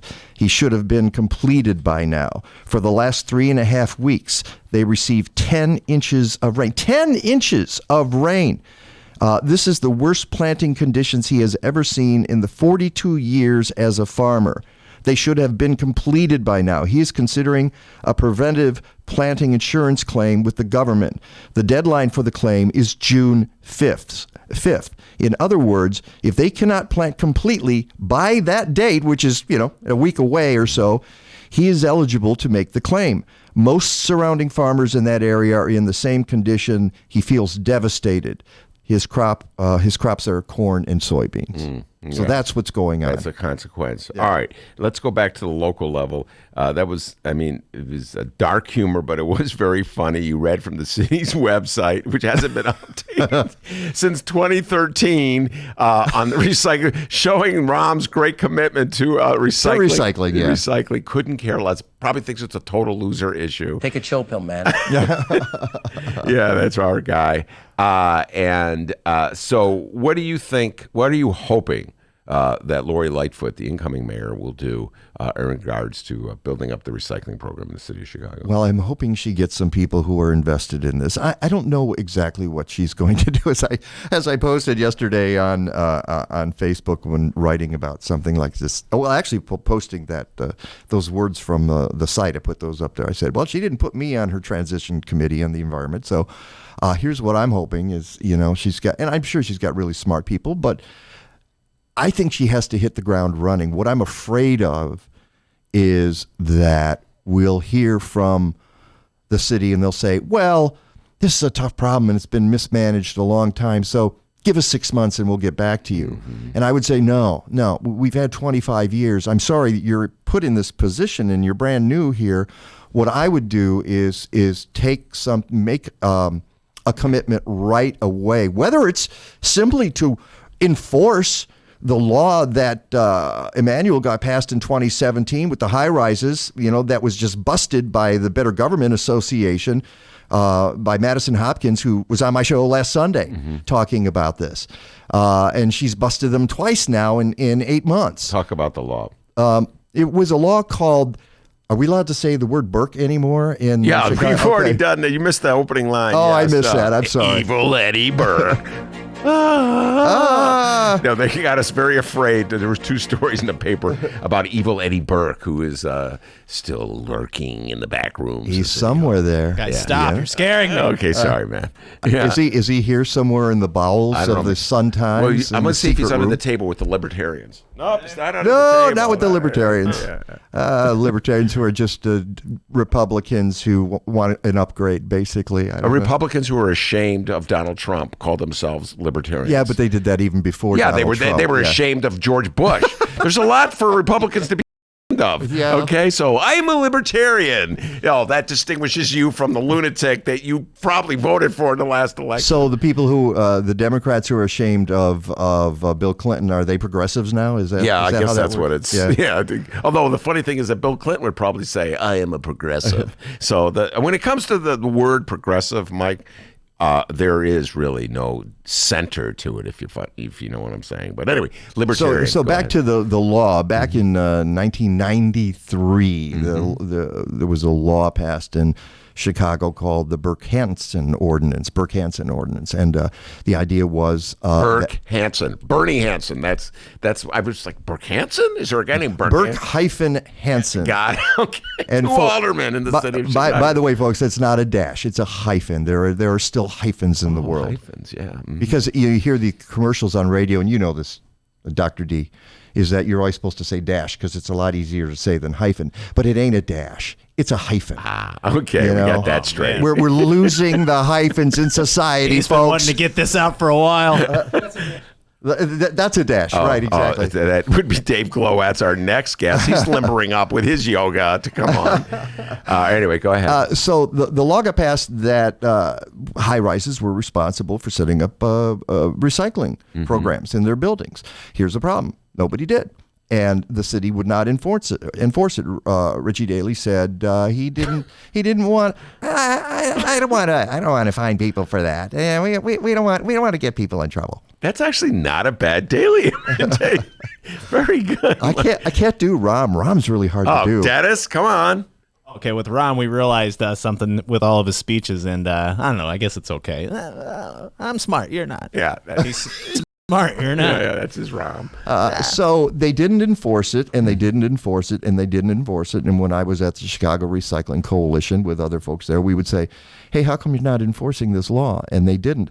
And then there was and part of the reason they could get away with it is because at the time we were doing blue bags, which was put all your recycling in a big blue bag, put it in the bin. We'll throw it in with the garbage. We'll smush it down in the back of the truck. We'll take it to a transfer station. We'll pick out the good stuff. Don't worry about it. It'll all get recycled. What a city.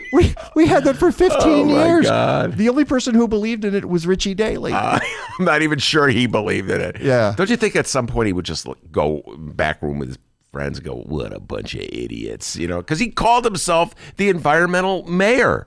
And they all do, don't they? I'm not sure Rom even guess pretended. Rom didn't. No. Rom thinks that anybody who cares about the environment is a loser.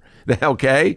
It's kind of He must. I mean, I don't get that. But for a guy who goes out and trains and does triathlons, if you can't breathe the air you're running in, then what's the point? Or the water. Or the water you're swimming in. Yeah, exactly. So this, the Burke-Hansen law not being enforced, blue bags are out there. 2008 comes along. Finally, they do a pilot program in Beverly, and they start Blue Cart, and they go, who'd have thunk? People actually will recycle if you leave a cart out there, and they'll put their stuff in it. So they started rolling out blue carts in 2008. You know what happened? The economy went into the toilet, and so they had to stop buying blue carts. And so half the city had them, and half didn't. Remember that? Yeah, I do remember that. And then Rob came in, and they finally got it done in 2013. So it took 5 years for everybody to get a blue. Meanwhile, we've got the legacy of the blue bag, which makes people cynical. We got half the people with blue carts and half without, and the other half, like me, were schlepping them to the local drop-off location and cursing the mayor and the city every time we did. And meanwhile, the high-rises got a free pass because that was so chaotic on the other side. So and we still have this system where the high-risers are governed by an ordinance, but the blue cart is a policy which is run through streets and sand. So they're not even on the same page. Yeah. And that is the city of Chicago's concerted effort to enforce environmental laws. So my point is, when Lori Lightfoot comes in, I want her to say, then in 2017, Rom said, "Don't worry, we're fixing Burke-Hansen. We're gonna put teeth into it." And then in 2 years since he said that, there were exactly 3 fines, for a total of $750, and there are 77,000 units.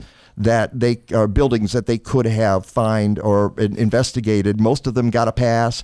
They only investigated like 800 out of 77,000. So that was a joke. So if I were Lori Lightfoot, I would say, okay, starting today, we're sending out these inspectors right now because this is a law on the books. That's the easy way. She doesn't have to look at anything else and say, well, we need a commission and we need to study this. She can say, this law is on the books. It got touted 2 years ago. Let's go enforce it and see what happens. And that way people would go, hey, she's interested in actually doing something about this. And then, they need to have people sit down and figure out what the problem is and why we can't recycle. But when you have a 25-year legacy of futility, well, no wonder the public is cynical about it. And they still go up to the folks collecting it and saying, this is really going into the landfill. Nobody believes it. Nobody believes it's being collected.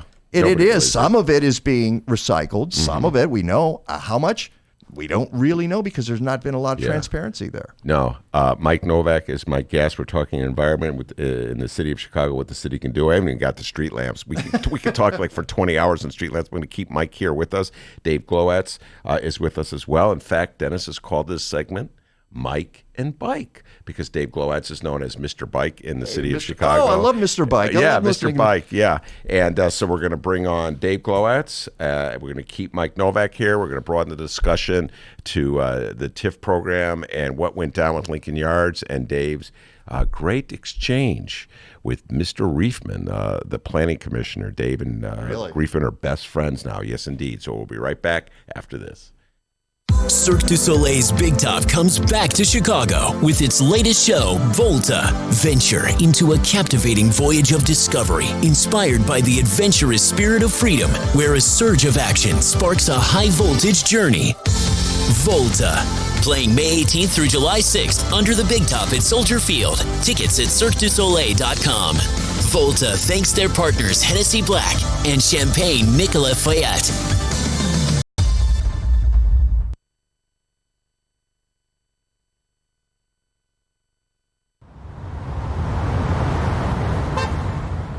Today's Ben Joravsky Show was brought to you in part by Chicago Architecture Center. Discover the breadth and majesty of Chicago's architecture on a Chicago Architecture Center bus tour. From bungalows to Bauhaus, our expert docents will share the fascinating stories behind our city's architecture. Book your tour at architecture.org/tours. Now, if you'll excuse me, I'm actually on a bus tour right now. Oh my, look at that wonderful piece of architecture.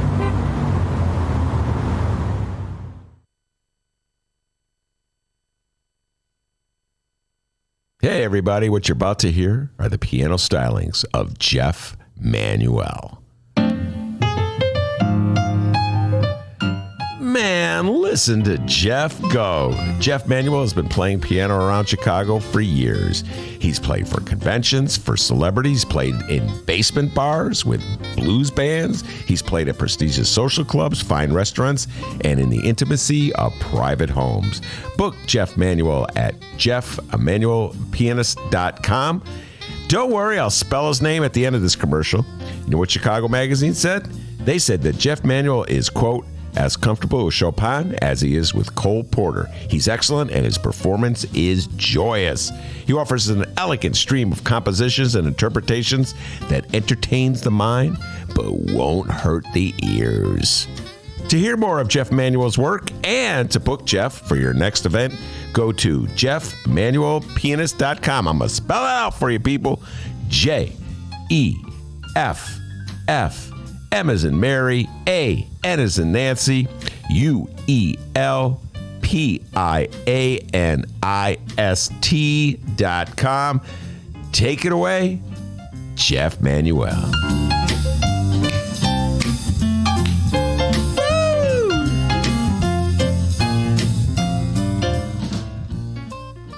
All right, today's Ben Joravsky Show is also brought to you in part by Green Element Resale. It's a thrift shop located at 6241 North Broadway in Chicago. And guys, it is awesome. Furniture, appliances, lamps, books, clothes, electronics. All right, guys, it's a thrift shop, but it's the only thrift shop in Chicago that helps bring you the Ben Joravsky Show, okay? So if you're ever on Broadway, what's so funny? It's a thrift stop. When you did, it's a thrift stop. It always cracks me up. Shopping, dude. What was that, Mike? That's where I do all of my shopping. I know. Not that particular thrift store. I just mean thrift stores in general. Well, I think you mean that particular thrift store, because that's what this commercial's for. Well, if they advertise on my show, too, then I will definitely make it just you're that ruining way. the thrift shop reading. So if you're ever on Broadway between Granville and Devon, tell them thank you. And go check out Green Element Resale, 6241 North Broadway, and find more information at greenelementresale.com. Now, I know this next part may sound a little biased because of their sponsors, but it's the best thrift shop in the world. What's so funny? You do a thrift shop. Welcome back to the Ben Joravsky Show, live from the Chicago Sun-Times. Yes, indeed, we are back. We're live. Mike Novak, I've twisted his arm. He's sticking around, and we're joined by journalist and audio producer Dave Glowatz. He reports on local government at chigov.com. That's CHIGOV as in victory.com. He's also the creator and the host of the original Ben Joravsky Interviews podcast, and he's better known as, well, I wouldn't say better known. He's also known as Mr. Bike. Yeah. I didn't bring my own bell. I'm going to do that next time. You got to ring your bell, baby. It's a ring trend. that bell. Please stop singing. It's coming. Anyway, Mr. Bike, Dave Glowatz, has sort of like morphed into a TIFF expert after having talked to me on the subject for about 10 years. Oh, you had no influence whatsoever. No, not at all.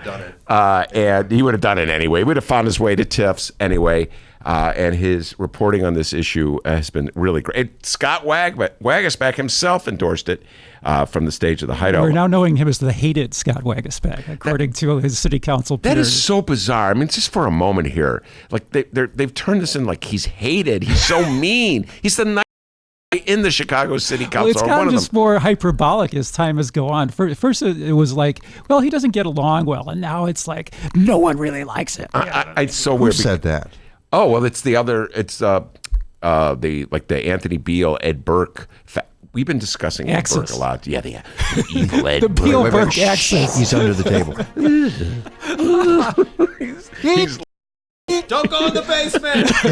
Stay away from the basement, Lord. you heard about the basement of the city council chambers? No, I've not heard about it, but right, well, we've been having for a lot another of fun. show. Anyway, We know there's a jail in the basement of the Capitol. Is there one in City Hall as well? I'm not saying it. oh my God, there's like What do you torture think they did with instruments. that subway station that they didn't finish? Oh, a TIF-funded deal you're talking about? Oh, I can't stop talking about TIFs. But anyway, Ed Burke and Anthony Beale and various other old school aldermen who love Mayor Rahm so much they put tattoos of him on their arms are shocked and outraged that Scott Waguespack, who dared to oppose certain proposals, would be the finance chair, would be rewarded for his independence. Their attitude is you should be rewarded for your puppetry. So you should go along with whether inanity and insane policies the mayor is proposing. And that's a way of showing that you can play with others. And Scott, because he had the guts to oppose the mayor on proposals that are utterly insane, like just to name one, the parking meter deal, shows that he can't play with others well. So they turn that into mean, nasty, cool, and he's going to be running the finance chair. And supposedly they're going to round up the 25 votes or 26 votes they need to oppose him. I do not believe that's going to happen. What do you think, young Dave? Well, I have a question to throw back. I want to know procedurally how this is going to work, because as we discussed at your last Hideout show with Alderman Waguespack, I believe I was the one that asked him the question, how can you be a proponent of having more city council independence, of not kowtowing to the mayor, but still wanting to have the mayor have her say in who the council committee chairs are?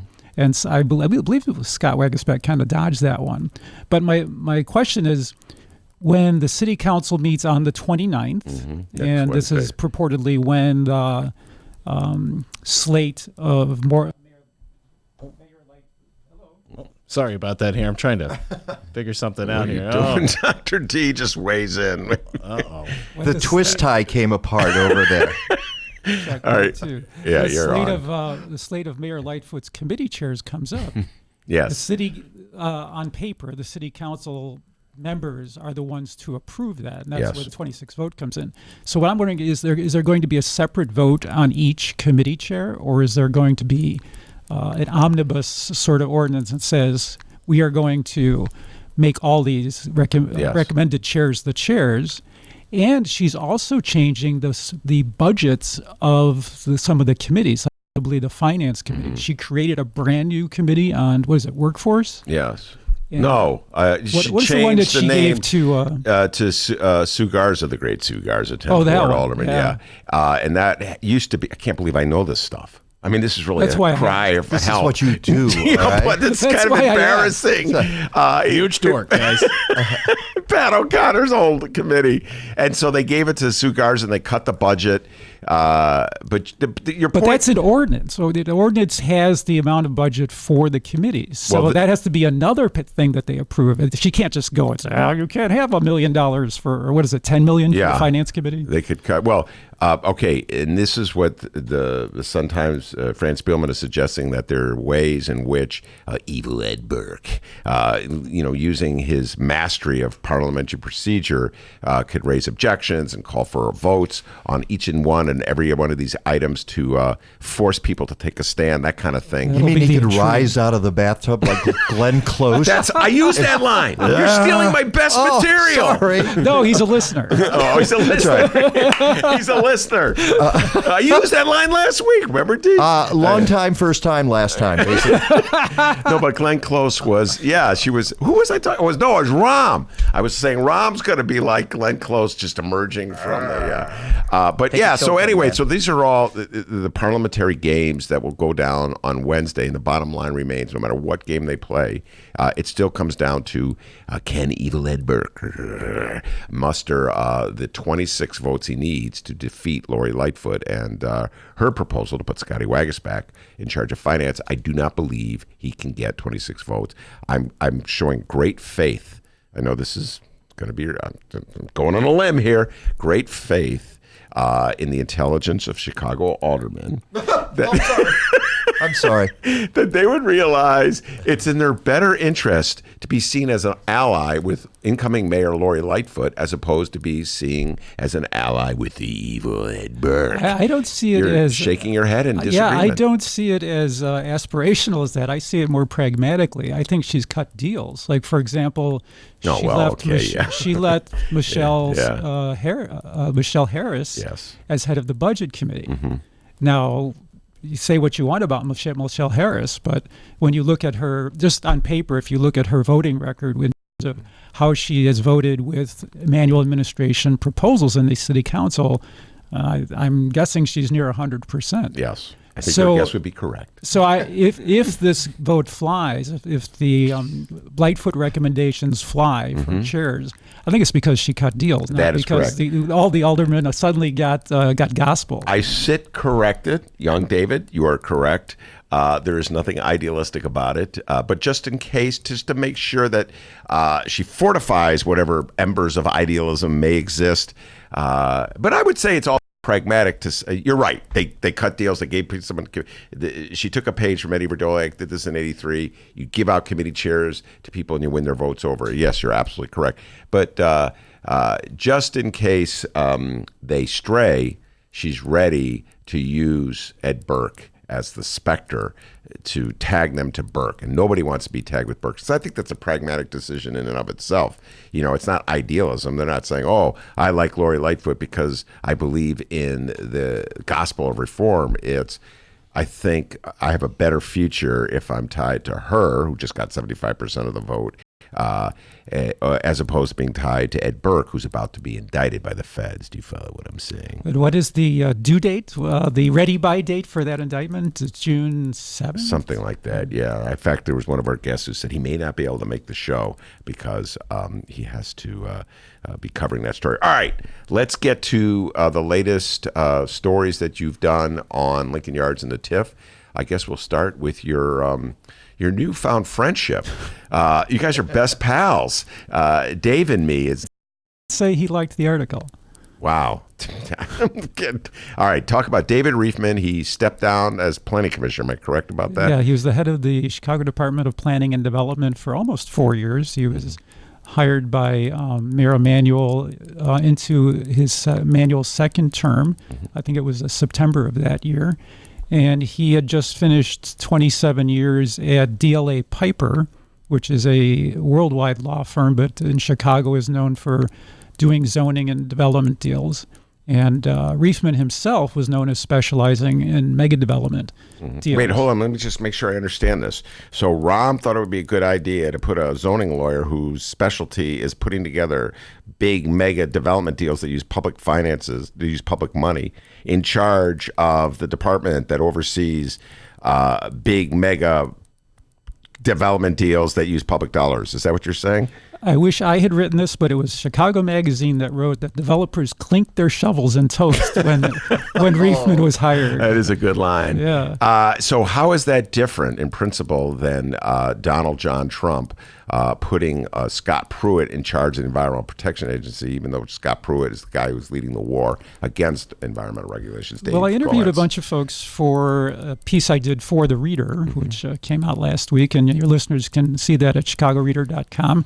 And that's called David Riefman Has Left the Building. And in that article, I quoted somebody who said that Riefman is somebody who is arguably conflicted because he is on record as the commissioner saying that he wanted to get these mega developments, namely Lincoln Yards on the north branch of the Chicago River and the 78 on the south branch of the river. He wanted to get these done. So that presupposes that the public process has no meaning is one way to look at that. That is the way I would look at it, yes. So on the one hand, he was stated as wanting to get these done, and on the other hand, as the head of the planning department, is a steward if you will, of public process. So to your point, that's arguably conflict. Yeah, I would take arguably out of the sentence and say it is a conflict. I mean, good liberals in Chicago, you're up in arms about Scott Pruitt, but you're not up in arms when it happens in your city. All right, so do you have a bit that you want to play for us? There's some other things that have happened now. As just to update your listeners, these two developments that I've just talked about, the 78 and Lincoln Yards, went through the final regulatory approval hurdle in April by full city council votes to allow tax increment financing funding of infrastructure around these developments. And what that means is essentially streets and bridges, which are city property that the developers have agreed. Let's just take Lincoln Yards. In Lincoln Yards, the developer, Sterling Bay, has agreed to build about a dozen streets and bridges around the areas between roughly North Avenue on the south and Webster Street on the north along the Chicago River. And the deal essentially is that in exchange for fronting the money for building this infrastructure, the city will pay Sterling Bay back once money is accumulated in the tax increment financing district that surrounds Lincoln Yards. Yep. But once the Sterling Bay builds all these things, they revert to the city ownership. Except, it turns out, in the fine print of a document that came out Glow ads. that became public after the city council approval, there was a phrase that said, yes, all this stuff reverted except for the Chicago River wall. And so, mind you, Sterling Bay is one of these dozen projects is going to essentially rebuild the river wall through this mega development where they're going to have, according to the nicely rendered illustrations, water taxis and public recreation space and canoe launches and all of that. And so I caught up with Commissioner Riefman at what is probably was his last public appearance as commissioner on the IIT campus, and I said, "Well, what about that? Why, why isn't the city? Does that mean the city's not going to own it?" And here's Dennis. Here's what he said. It's a little hard to understand. All the infrastructure would revert to the city after Sterling Bay finished, except for the seawall. Because they're going to maintain it on the seawall. Are they going to own it? Yeah, we don't want, the city doesn't want to assume the cost of maintaining it. They're required to do it. We can enforce it, but we wouldn't want to own it. So I said, so the Sterling Bay is going to own it? And he said, yeah, we don't want to take, he said, we, the city, do not want to take care of the maintenance of it. And he said, we can enforce it, but we don't want to own it. So I guess by that it means that normal municipal law enforcement will still be, there will be a Sterling Bay private police force that polices it. So it's very interesting that that particular piece of infrastructure is worth, in terms of construction costs, about $92 million is what's going to cost to do that. So Sterling Bay now is going to take out a loan for roughly half of that. So tax increment financing, according to the documentation, this is really getting in the weeds now. No, let's go there. Will not pay the entire $92 million, but it'll pay half of it, and then the other half will go to reimbursing Sterling Bay's loan and their loan costs, because that's also in the documentation. Yeah, so 40, if my math is correct, and I was a graduate of Evanston High School, $46 million. That's correct. Yeah, 40, come on, huh? Look at the brain on Ben. Eat your heart out, Daniel Biss. Okay. But $46 million of your property tax dollars, ladies and gentlemen, is going to Sterling Bay, and they will own this, and they will presumably, can they make revenues off the kayaks that are rented there? If they own it, presumably they could do whatever they want. Ooh, so let's back up here. Let's just make sure everybody understands this. So you're saying that they're basically being fronted to build this, but then they will own it and will continue to collect off of it. Yeah, they're not being fronted. They're going to front the money for every one of these infrastructure. And then they get paid back. And then they get paid back. With your property tax dollars. Yeah, but in a sense, if you're getting paid back, absolutely, that's an easy decision to make. Here's how the fundamental thing you need to know, folks.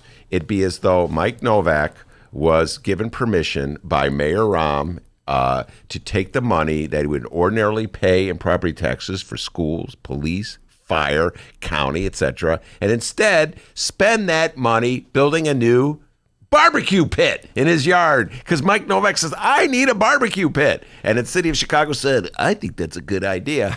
Our schools don't need the money. We're going to let Novak build a barbecue pit. The last time you use this analogy, you're using garages. I think. Garages. Yeah, sometimes barbecue. I like the barbecue. Yeah, pit. Summer's coming. Summer's coming, and the last thing in the world that known environmental.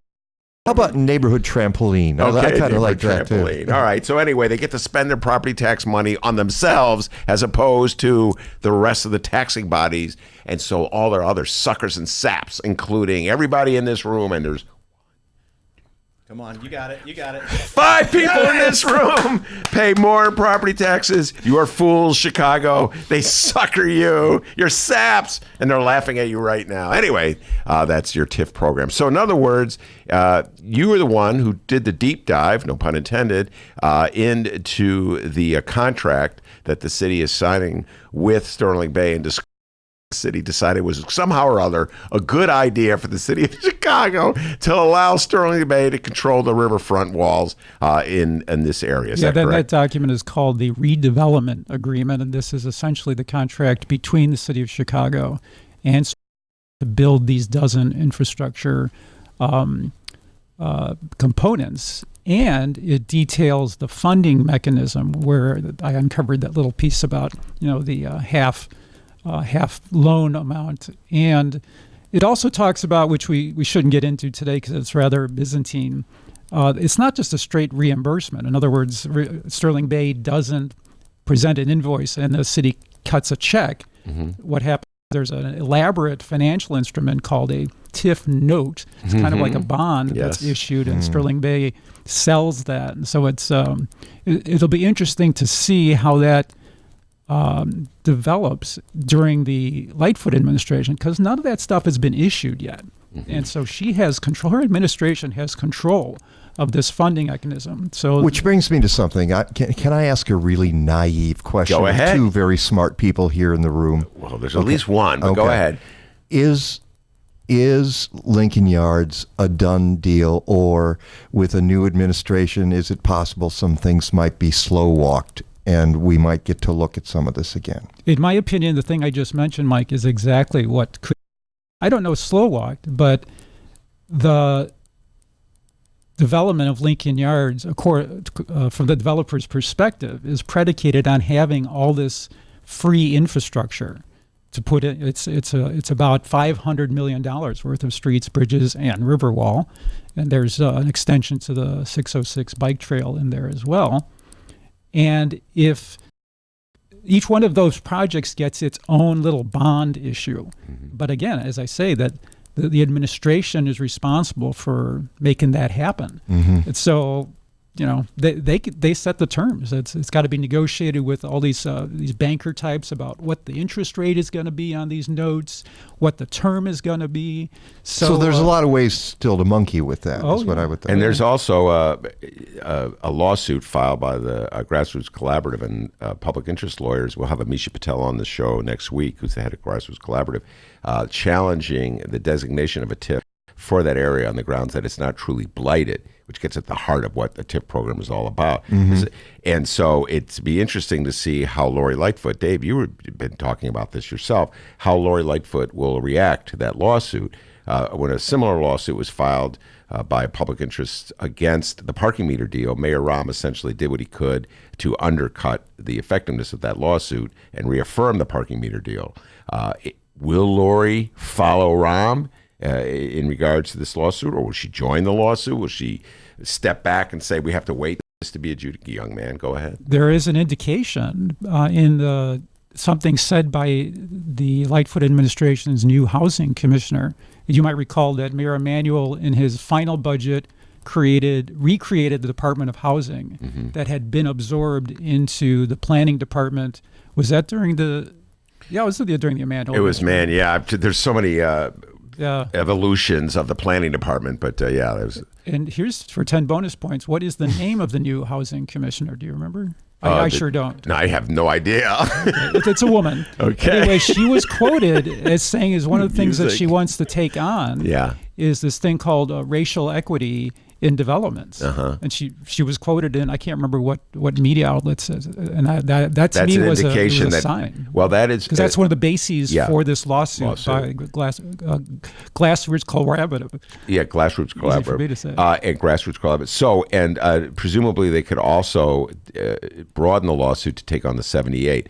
So we really, I mean, this is what I wrote about in the Reader. Will there be reform in the city of Chicago? That would be if Lori Lightfoot joins those lawsuits, or at least doesn't fight them openly, that is as close to reform as I've ever seen in the city of Chicago. We have time before we take a break to play the other bit that Dave has. Yeah, absolutely. Set us up. Well, so what happened during this, some call a steamroller to approval of the 78 Lincoln Yards and the subsequent tax increment financing approval for these projects, is that during a series of, I think there were 15 public hearings total from last autumn till final approval for both of these projects and the financing. And at each one of, not all of them, but many of them, there were many proponents and opponents to these projects. And it became clear pretty quickly which major advocacy groups fell down on which side of that fence. And Friends of the Parks, which is the longtime Chicago Parks advocacy group, was opposing both these developments and the TIF funding to the very end. But one of their brethren or sororital organizations, Friends of the Chicago River, initially and subsequently stayed on the proponent side. And what I have here is a clip of one of their staff members talking at the final approval, one of the final approval stages, the City Council Finance Committee meeting. My name is John Coyle. I'm the Director of Policy and Conservation for Friends of the Chicago River. Thanks for the opportunity to provide this comment today in support of the TIF. Friends is the only organization dedicated solely to the Chicago River and work on river access for everyone, habitat restoration projects, ecological education, policy advocacy focused on the riverfront. Over the past 40 years, we have consistently advocated for the inclusion of river-sensitive development in riverfront projects. The Lincoln Yards proposal provides an unprecedented opportunity to integrate the Chicago River with the local community and far beyond. The large size of development, its proximity to the river, and the changing nature of land use in the area open up immense potential to provide access to the river for recreation, provide habitat for wildlife, and absorb and filter stormwater. We appreciate the time that the developer and their design team took to meet with us to discuss the importance of the river along this site. The newly proposed plans, as designed, will set a high bar for future river projects. The naturalized and expanded riverbanks and nature-based open space will also provide more land to absorb and filter stormwater before it enters the river, increasing resiliency to the local impacts of climate change and potentially reducing flooding and sewage into the river. The commitment to riverfront amenities that promote healthy activities such as the meadow, nature play spaces, and a multi-use trail, stepped river seating, and natural riverfront areas that aren't constrained by a seawall will create corridors for wildlife and allow people the chance to access and interact with the river and the natural environment. We understand the proposed future site in the North Branch Park and Preserve isn't a part of this proposal, but its creation is imperative to continuing the renaissance of the Chicago River.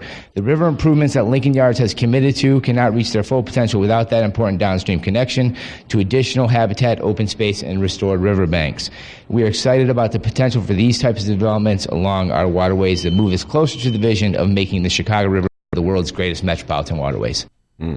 Wow. Okay. That's pretty boilerplate stuff for an organization. I mean, there's no critical thinking involved. I'm sorry. And I know Johnny's been on my show, but that was basically, okay, make it sound good, make it sound like, and it's surface stuff, really, it seems to me. Well, let me ask you this, Mike. In most general sense, what do you think the impact environmentally of putting a mega project like this on the banks of the Chicago River on area that used to be industrial, heavily industrial or manufacturing or warehouse? What do you think the impact of the putting skyscrapers right there in the Chicago River will have environmentally? Well, you just sort of said it there. Okay, I mean, we're putting skyscrapers, we're putting lots of concrete, we're putting a lot of people, and the attending waste that accompanies those people. We talk about a wall. John Quayle just talked about there will be access points, but it makes me wonder when we talk about this wall, what if there were no wall at all? You know, the way I was looking at it, and nobody was going to pay any attention to me, but there were environmentalists who basically said we could reshape the 21st century in terms of urban models if we took this land and we stopped building skyscrapers. We did something much more low impact and made it mainly park, for instance. Yeah. Imagine how that would have transformed the city of Chicago and made us look in the rest of the world as visionaries. Yeah. Instead, it's same old. It's corruption and concrete and money and a wall in the river and you know, environmentalists approving it. And this gets back to the point I was making with you earlier in the day about how in the city of Chicago we act as though we're not connected with the larger world. Remember that joke about Woody Allen? What's that to you? You live in Brooklyn. Well, what's that to you? You live in Chicago. It's the Chicago River. We're supposed to have walls and concrete next to it. What? But I infer from what you say, Mike, that you trust this organization, Friends of the Chicago River. I did. I mean, this is the first I've heard of this. I don't know much. I don't know anything about it. Listening to the testimony, you know, the idea. Well, how do you not trust an organization that goes out and picks up mattresses out of the Chicago River and cleans up and has been doing Get this? Their hands dirty. Really, they really have advocated for the river at a time when the river was a joke, and it's not a joke anymore. We're looking at this development saying this can be recreational. This can be an important part of the city. People can connect to the river again. We could do it even better. Mm-hmm. We could do it even better is what I'm thinking. But do you think that they didn't do their due diligence on this? I think they had an agenda. I don't know what the agenda is. Okay, I don't know what their agenda is, but listening to this report that, again, didn't involve any critical thinking, I shrug and I have no clue. He does list. John does list a sort of a shopping list of things that you might want for riverfront development. Like he mentioned wildlife going through there a couple different times, and I kept thinking about the concert venue when I think of wildlife, but that concert venue is there's not going to there. be a concert venue there probably. Well, that one's not going to be there anymore. Well, that's you're right at the moment. When I think of wildlife on the river. Yeah, I mean, how is the wildlife it's going to be with the concrete? Help me out there. Well, we don't know that it's going to be concrete. All right. No, we don't, but we don't know what's going to be concrete. Well, we don't. This thing called a river wall, we're using it colloquially. Yeah. So they're going to redo the riverfront. And I presume concrete will be poured somewhere, and but the renderings show like very many different treatments, like step downs. And that's what John was talking about in his statement as well. That obviously there are places where you're going to be able to have access to the river. You can go right to the riverbed. I'm hoping that there are some natural areas that go right to the riverbed as well, that are not so much for people but for wildlife. I don't know. Well, it's hard to imagine wildlife going through there, like being able to get access all the way through if you have. I know, but humans, wildlife is amazingly resilient. Yeah. We know that. I mean, the fact that we've got coyotes in the city and we've got different kinds of birds. This is a migratory pattern. They're gonna, if there's water, they're gonna find it. I think we can all agree on this point. The subsidy to build Lincoln Yards, the project of Lincoln Yards is not intended to benefit the environment. Okay, it's not intended to be a nature preserve. Bingo. It's not intended to do what Mayor Daley, let's give him a shout out for this on this particular point. When he tore up Meigs Field, he wanted to replace Meigs Field with some kind of natural preserve. Whether he did that, he accomplished that goal or not is a whole other issue. But we could absolutely say that this is a development deal, and that my problem with environmentalists who sign on to development deals is that it sure looks as though they're being used and to justify an immense public subsidy to underwrite a development deal. Am I right or am I wrong about that, young man? It's hard to know, as Mike said, it's hard to know what their agenda is. Just nominally, their agenda is to advocate for the river. You know, you and I have had conversations, Ben, about single issue voters. And, you know, we kind of roll our eyes at people who don't take in the issues other than the ones that they care about. But if you're an organization like Friends of the Chicago River, arguably your mission is your mission. And, there's issues around, affordable housing and, density and gentrification, but that's not their issues. Yeah. They care about the It's river. quite possible they took a very narrow approach to this, which is what is going to improve that river at that point. And they came to the conclusion, they're going to put money into this and it's going to be better than it was. So, let's go with it. Yeah, fair enough. I guess I'm asking a lot of environmentalists to think about their role in the greater environment. How about that as a metaphor? it just popped in my head, and I have never thought of this before. We talked about, or other people have talked about, what we're doing here is plopping a city the size of Oak Park into the middle of Chicago. What if we plopped Central Park into the city of Chicago? Nice.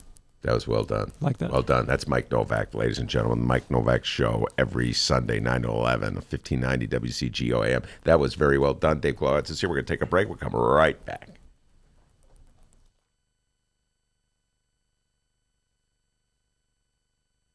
Cirque du Soleil's Big Top comes back to Chicago with its latest show, Volta. Venture into a captivating voyage of discovery inspired by the adventurous spirit of freedom, where a surge of action sparks a high-voltage journey.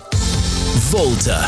Playing May 18th through July 6th under the Big Top at Soldier Field. Tickets at CirqueDuSoleil.com.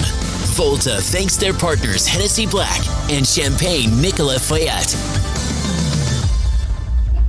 All right, guys. Ben Joravsky Show's about to wrap up here. Now, I don't know if our guests, Dave Glowacz and Mike Novak, know this, but Ben Joravsky loves candles. My God. Just what? I'm going to read this. Just listen how excited he gets here. Oh, man. All right. After 5 years in Andersonville, Murray and White have made the difficult decision to close their doors. But everything in the store is on sale. Notable sale items: Voluspa and Nest Fragrances brand candles are 20% off. I've yet to check if Ben bought them all, but they may still be there. Few. Yeah, they may still be there. And Murray and White's most underdressed customer for years, Ben Joravsky. Trust me, I saw the pictures. Very underdressed, this guy. But no, Voluspa and Nest Fragrance brands candles maybe 20% off if Ben didn't buy them all. These lines can rarely be found on sale, so while 20% isn't the largest discounts, lovers of both of these popular candle lines have been buying them up. All rugs 30% off in-store and new orders through June 1st. All floor sample furniture is 30 to 50% off. Antique furniture pieces are 40% off. Picture frames 40% off, and jewelry 40 to 50% off. Mirrors and wall art 30 to 50% off. Home decor and accessories are all 20 to 60% off, and lamps 50% off as well. Now, I can't tell you if all these other products are there, but candles, boy, probably not, because Ben Joravsky probably bought them all. Oh my God, this guy loves candles. Candle Man. Store fixtures and lighting is also on sale. Once again, Murray and White, after 5 years in Andersonville, have decided to close their doors, but everything in the store is on sale. Maybe not candles. I don't know. And our other sponsor here, now our good friend Glowacz mentioned the river. Mentioned the river there, so I got to go ahead and mention this one as well. Today's Ben Joravsky Show is brought to you by the Rahm Emanuel Riverwalk. Yeah. Hey, why not rename the Riverwalk after him? You don't have to rename it after anybody like that Dan Ryan. The Rahm Emanuel Riverwalk. Rename it. Come on, please. All right, that's it. All right, very good. That's Dr. D. I forgot that joke. That was from a joke left over from about a week or so ago, and Franz Billman wrote a great story in the Sun-Times. Not a joke. It's real. Yeah, Rahm Riverwalk. Rahm was floating the notion. Okay, he wanted to be floating, I honored. get it. Yeah. But Take a chill pill, man. Yeah. Okay, sorry, Rahm. That an appropriate way to honor him would be to name the Riverwalk after him. Okay, he was the one who was advancing this notion, and I was pointing out that if you're going to be honored, other people have to decide they want to honor you. So, like, who said anybody wanted to honor you? I think it'd be a good idea to name the Riverwalk after me, and I thought it'd be a better idea to name like the pounds where they tow the cars after Rahm, because that's how he financed I'm government. thinking one of the recycling trucks, just the Rahm truck, one truck. How about that website, which hasn't been updated since 2013? That's called the Rahm website. Memorial website. Where blue bags go to die. Anyway, so good job, Dr. Well, G. he took a play out of the Donald Trump book, of course, with that, right? Because Donald Trump wants everything named after him. Right, yeah. And hey, Donald Trump got robbed to allow him to put that big sign on the river. Talk about desecrating the river. Hey, how do we get rid of that? I don't know. What kind of legislation can we have Now, here? I would maybe have thought about signing on to the Lincoln Yards deal if Sterling Bay had said that they were going to, part of the money, things they were going to do with the money we were giving them would to fight the legal challenge to take the Trump sign off. I might have thought about supporting that deal. I could argue that would be a public benefit. It is a big tourist destination based, if you just look at the number of people who take photos with the Trump sign. I do not believe there's one person who has ever come to Chicago Just to see that Trump. When they're in Chicago and they see what idiocy the people of the city of Chicago allowed their public officials to get away with, they may want to take a picture of it. But I can't believe if someone is in Florida right now, let's go to Chicago because I really want to see that Trump sign. Oh, yeah, okay, I'm getting on the airplane. I've never met my Uncle Eldon downstate. That's the only reason why he came a few weeks back. Well, if you're in Florida, you can go to Atlantic City. It's closer. Yes, the geographically, Atlantic City is in New Jersey. Yeah. Is that closer? I guess so. All right, now before we leave, Where I used to live. did not know that. Yes, you did. Oh, I did. I forgot it. Happens a lot. So He's a math guy, not a geography guy. Is that? Mike, I think we're just going to have to bring you back to give full attention to this story that it warrants, but it has to do with streetlights. When I was talking to Mike last, I was complaining about how bright the streetlights are in the city of Chicago. Yeah. And you launched into an explanation about it. Well, they're in the middle of changing out. It's actually more than 270,000 streetlights in the city of Chicago, and the Chicago Infrastructure Trust, CDOT's working on this, and this has been a plan that's been going on for a long time. And a friend of mine, Audrey Fisher, who's with the Chicago Astronomical Society and other organizations, she studies the effects of light on people, especially artificial light. And, during the day, we get bombarded with light, but at night, our bodies are set up to shut down a little and not be exposed to that. And part of what's happening is we're replacing a lot of the warm glow of the sodium lights with the new LEDs. And part of the idea is to save money.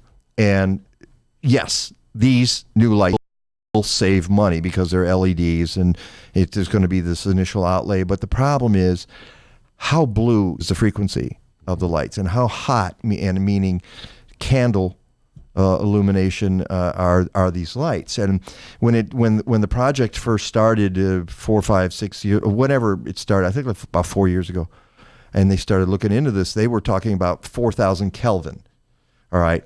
Well, technology is changing very rapidly. It's changing about every 6 months right now. And they settled on 3,000 Kelvin, which is terrific, except it still has a lot of blue in it. And that's not good for folks at night, and it disrupts circadian rhythms, and it could possibly cause diseases. It could possibly cause cancer. It causes the glare that you get, and people are already complaining about it in certain parts of the city.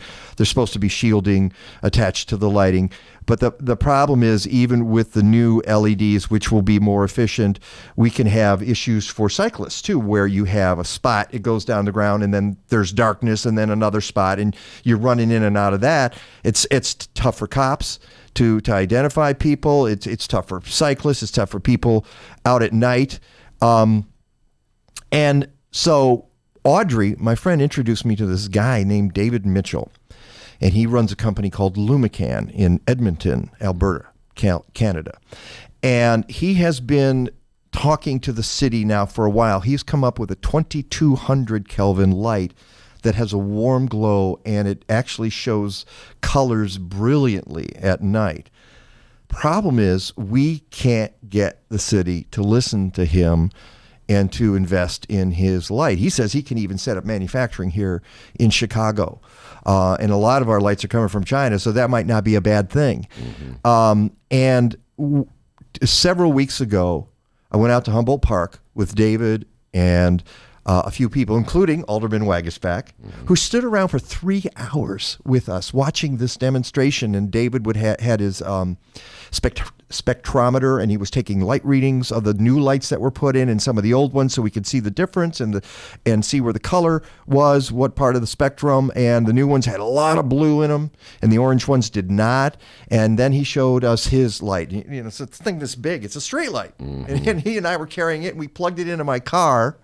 And we honestly, I have a photo of it. It's hilarious because he said, "Well," I said, "What do you need to plug it?" And he said, "An outlet." I said, "Well, I got an adapter. I can plug it into the lighter in my car." He says, "Let's do it." And so we put it on ironically, a recycling container in the park, and we turned on the light. You couldn't believe how beautiful the glow was from the light. And the city could be using these. And I said to David, well, the technology changed since the beginning. They started doing this. He says, it changes every 6 months right now. And I just developed this light, and it can be used, and we could see stars again. In Chicago, we could have even lighting for people. We could have lighting that's not shining into their bedroom windows like you have. A lot could be done. So the city's doing some things right, but they could improve it a lot more by having the right lights. Problem is, what I'm hearing from my sources is they're having trouble getting a hold of anybody. CDOT won't get back to them. And come on, pick up that phone. Government operations aspect of this, which is what I always like to focus on, is that you mentioned the Chicago Infrastructure Trust, which we don't need to go into the details of, but it's a mayorally appointed board, right? That was tasked originally to find energy and other savings that it could then persuade investors to get in on, and then they would get a cut of the savings. And it never really got off the ground.